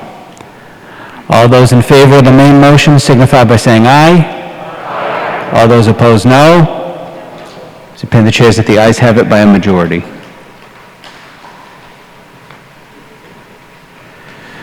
Madam Chair, notification of the next annual town meeting. Mr. Moderator, our next town meeting is currently scheduled for November 16th at 7 p.m., and the current location is the Falmouth High School Fieldhouse. Okay, so the next annual town meeting, November 16th, we have a small 10-article warrant. We'll continue to work with the Public Health Department to monitor our COVID situation. Otherwise, the location will probably be back here on the 16th of November. The chair would entertain a motion to adjourn. Motion to adjourn. All those in favor signify by saying aye. All those opposed, no. The ayes have it. The meeting's adjourned. Folks, if you can remember, we're going to have the first row. If you this side can go out that door. This row, front row, go out that door, and then we'll row by row just to keep everybody safe on the way out.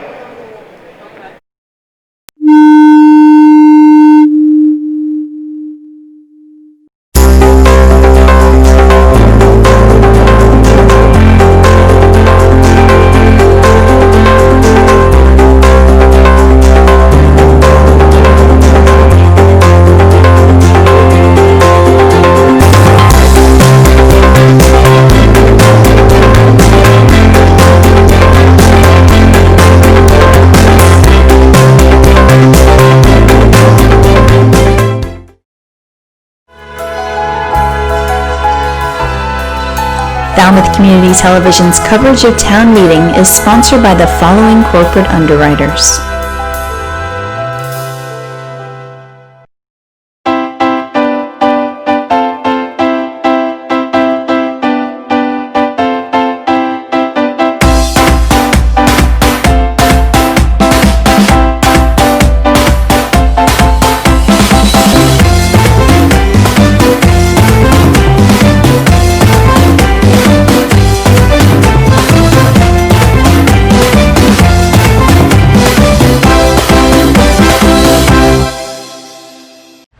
Welcome to the Falmouth Chamber of Commerce. The Falmouth Chamber is dedicated to working on behalf of our members to make Falmouth a better place to live, work, and conduct business.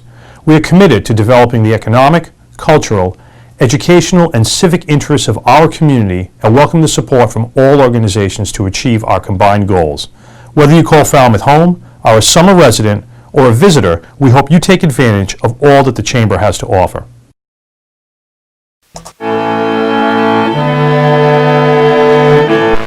Nestled in a classic New England setting amid 200-year-old elm trees and charming colonial homes, stately sea captains' homes, and charming Cape Cod salt boxes, Shoreway Acres is a graceful blend of Cape Cod's past and present.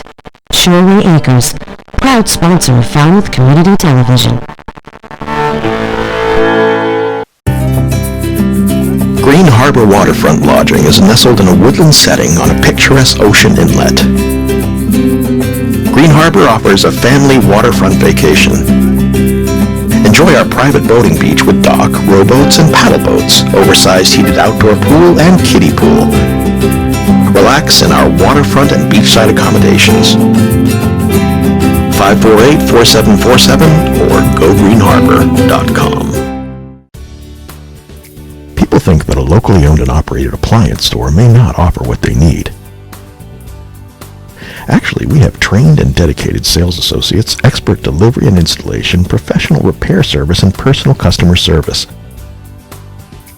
Plus, we have access to a huge local warehouse with over 6,000 models in stock. Crane Appliance. We call the Cape and Islands home. Carlson Printing for all your printing needs. 508-548-7303 or toll free at 1-800-696-7303. Our email address is carlsonprinting@aol.com. Carlson Printing for all your printing needs.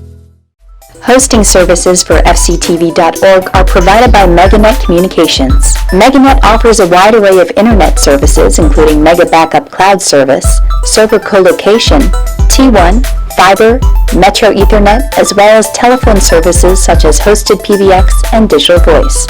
Their number one goal is to keep your communications network up and running and allow you to focus on growing your business. 877-634-2638 or meganet.net. The Quarterdeck Restaurant, located on Main Street in the heart of Falmouth, specializing in fresh local seafood and other classic American cuisine, featuring a full bar with friendly staff, and the Bucatino Restaurant and Wine Bar, located in North Falmouth just off Nathan Ellis Highway, featuring catering services with 2 full event rooms serving up classic Italian cuisine. The Quarterdeck Restaurant and Bucatino Restaurant and Wine Bar, we're here to serve all our friends in Falmouth.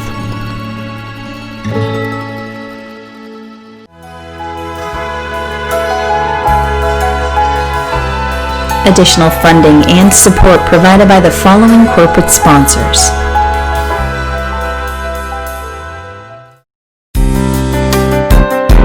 Upper Cape Pet Sitting is your local private pet sitting company on the Upper Cape. We specialize in caring for your pets in the comfort of your own home, allowing for consistency and care and routine. Dog walking, puppy and cat care, off-leash play, as well as transportation services. Upper Cape Pet Sitting. We treat your pets like our own. Simply Hearing is an independent, locally owned center for all your hearing needs. Simply Hearing is conveniently located in the center of Homeport Professional Offices. We offer all manufacturers, simple consultation, and years of service. Simply Hearing, 508-548-8123. Barrett Plumbing and Heating offers expert plumbing, heating, and air conditioning services to all our residential and commercial customers on Cape Cod and surrounding area. We are a full-service plumbing specialist offering professional workmanship to suit your budget. Whatever your heating or plumbing need, you can always count on a job that's done right. Dogs and Hogs, family owned and operated for over 5 years. Our slow smoke barbecue is available for dine-in, pickup, or catering, now featuring our homemade barbecue sauce. We also serve beer and wine, have gluten-free options, and lobster rolls. We at Falmouth Fish believe there is nothing better than a fresh piece of fish, direct from the waters of Cape Cod in New England. Nothing beats waking up at 4 a.m. to search out the highest quality seafood from the best fishermen in the world. 7 Stars Academy, offering martial arts and Tai Chi. Training at 7 Stars Academy can transform your life. It's amazing to see the positive impact it has on our students. Classes for adults and children of all ages. Confidence, not conflict, at 7 Stars Academy of Martial Arts. Hamilton Tree and Landscape has been proudly serving Falmouth and the Upper Cape since 1978. Our newest location on Route 151 is now open for all landscaping and tree concerns. Appreciating your property is our motto as we continue to keep your tree and landscaping needs our top priority. At A&A Paving, we believe in providing customers with quality products supported by excellent service. We provide commercial and residential seal coating, asphalt paving, and repair services for Cape Cod and southeastern Mass. A&A Paving, 508-540-4944. Calfee Insurance, offering insurance policies for your car, home, business, life, and disability. Calfee cares about all your insurance needs. 508-540-2601 and online at calfeeinsurance.com. Thomas J. Bunker and Jeffrey E. Reither are BSS Design, providing land surveying and civil engineering in Falmouth since 1987. Licensed and fully insured, they're located on Catherine Lee Bates Road, and their phone number is 540-8805. Liam McGuire's Irish Pub. With a newly renovated dining room, it's what an Irish pub should be. Main Street, downtown Falmouth. Bayside Kitchen and Bath at 419 Palmer Avenue in Falmouth, where design and installation professionals work closely with homeowners, architects, and builders, offering a full range of cabinetry, countertops, and faucets. Bayside Kitchen and Bath, returning you to beautiful spaces. Waypoint Living Spaces, carrying a large variety of products to suit your needs in any living space of your house. Waypoint, available locally at Bayside Kitchen Bath or online at waypointlivingspace.com. Eastman's has been Falmouth's hardware store since 1913. With a newly added retail space providing kitchen accessory and gourmet foods, our friendly staff is available to assist you with your hardware and kitchen needs. 508-540-0407. Carpet Barn, Carpet One Home Showcase, a local family-owned business offering all your premier carpet and flooring needs. They also feature tile and vinyl floors, area rugs, window treatments, and kitchen and bathroom cabinetry, serving you at 4 convenient locations. Cavosa Disposal is proud to provide trash removal, recycling, and composting to local businesses in Falmouth and surrounding communities. Cavosa Disposal would like to thank its customers in Falmouth. Cavosa Disposal, 508-563-5070. Family owned since 1919, at Puritan Cape Cod you'll find the latest in men's and women's clothing as well as ski and tennis equipment and much more. Located on Main Street, Falmouth, and in Chatham, Mashpee, and Hyannis. Puritan Cape Cod, 199 Main Street, Falmouth, and online at puritanCapeCod.com. FCTV is also supported by the following businesses and organizations.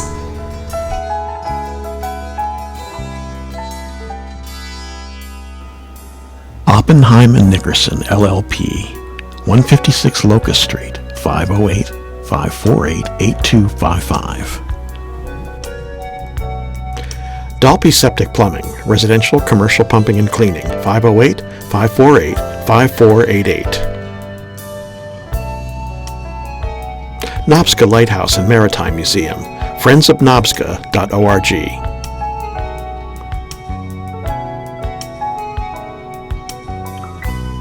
The Falmouth EDIC, falmouthedic.org, 508-548-7440.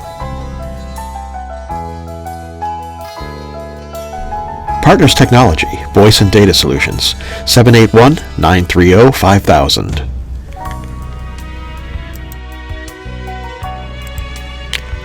The Annie Hart Cool Team, 508-868-0664. St. Elizabeth Seton Church, 508-563-7770.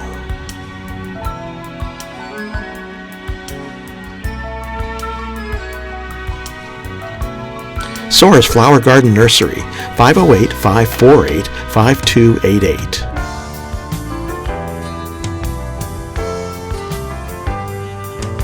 M. Duffney Builders, 508-540-3625. Wacoit Congregational Church, 508-548-5269. Village Lamp and Repair Shop, 508-274-2057.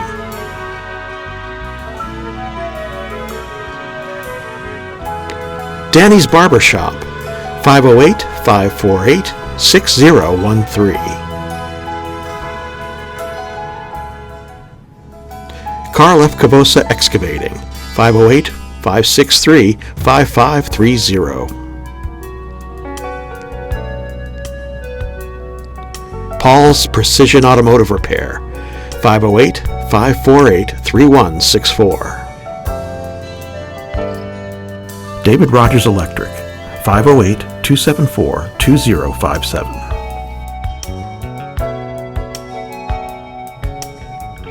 Murray and McDonald Insurance, 1-800-800-8990. The Davy Tree Expert Company, 508-548-2662.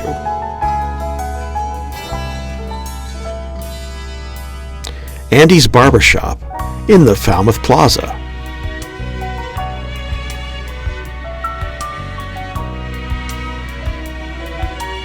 Chapman Colin Gleason, 508-540-4172.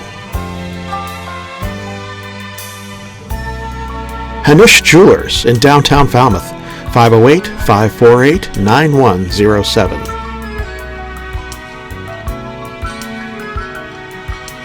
Mahoney's Garden Center, 508-548-4842.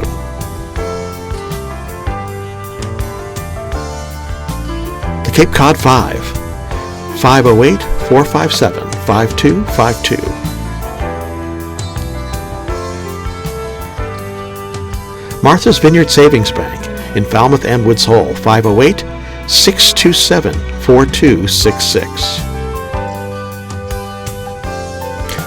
Falmouth Volunteers in Public Schools, 508-548-1621. Vidal Metalwork, 508-457-9035.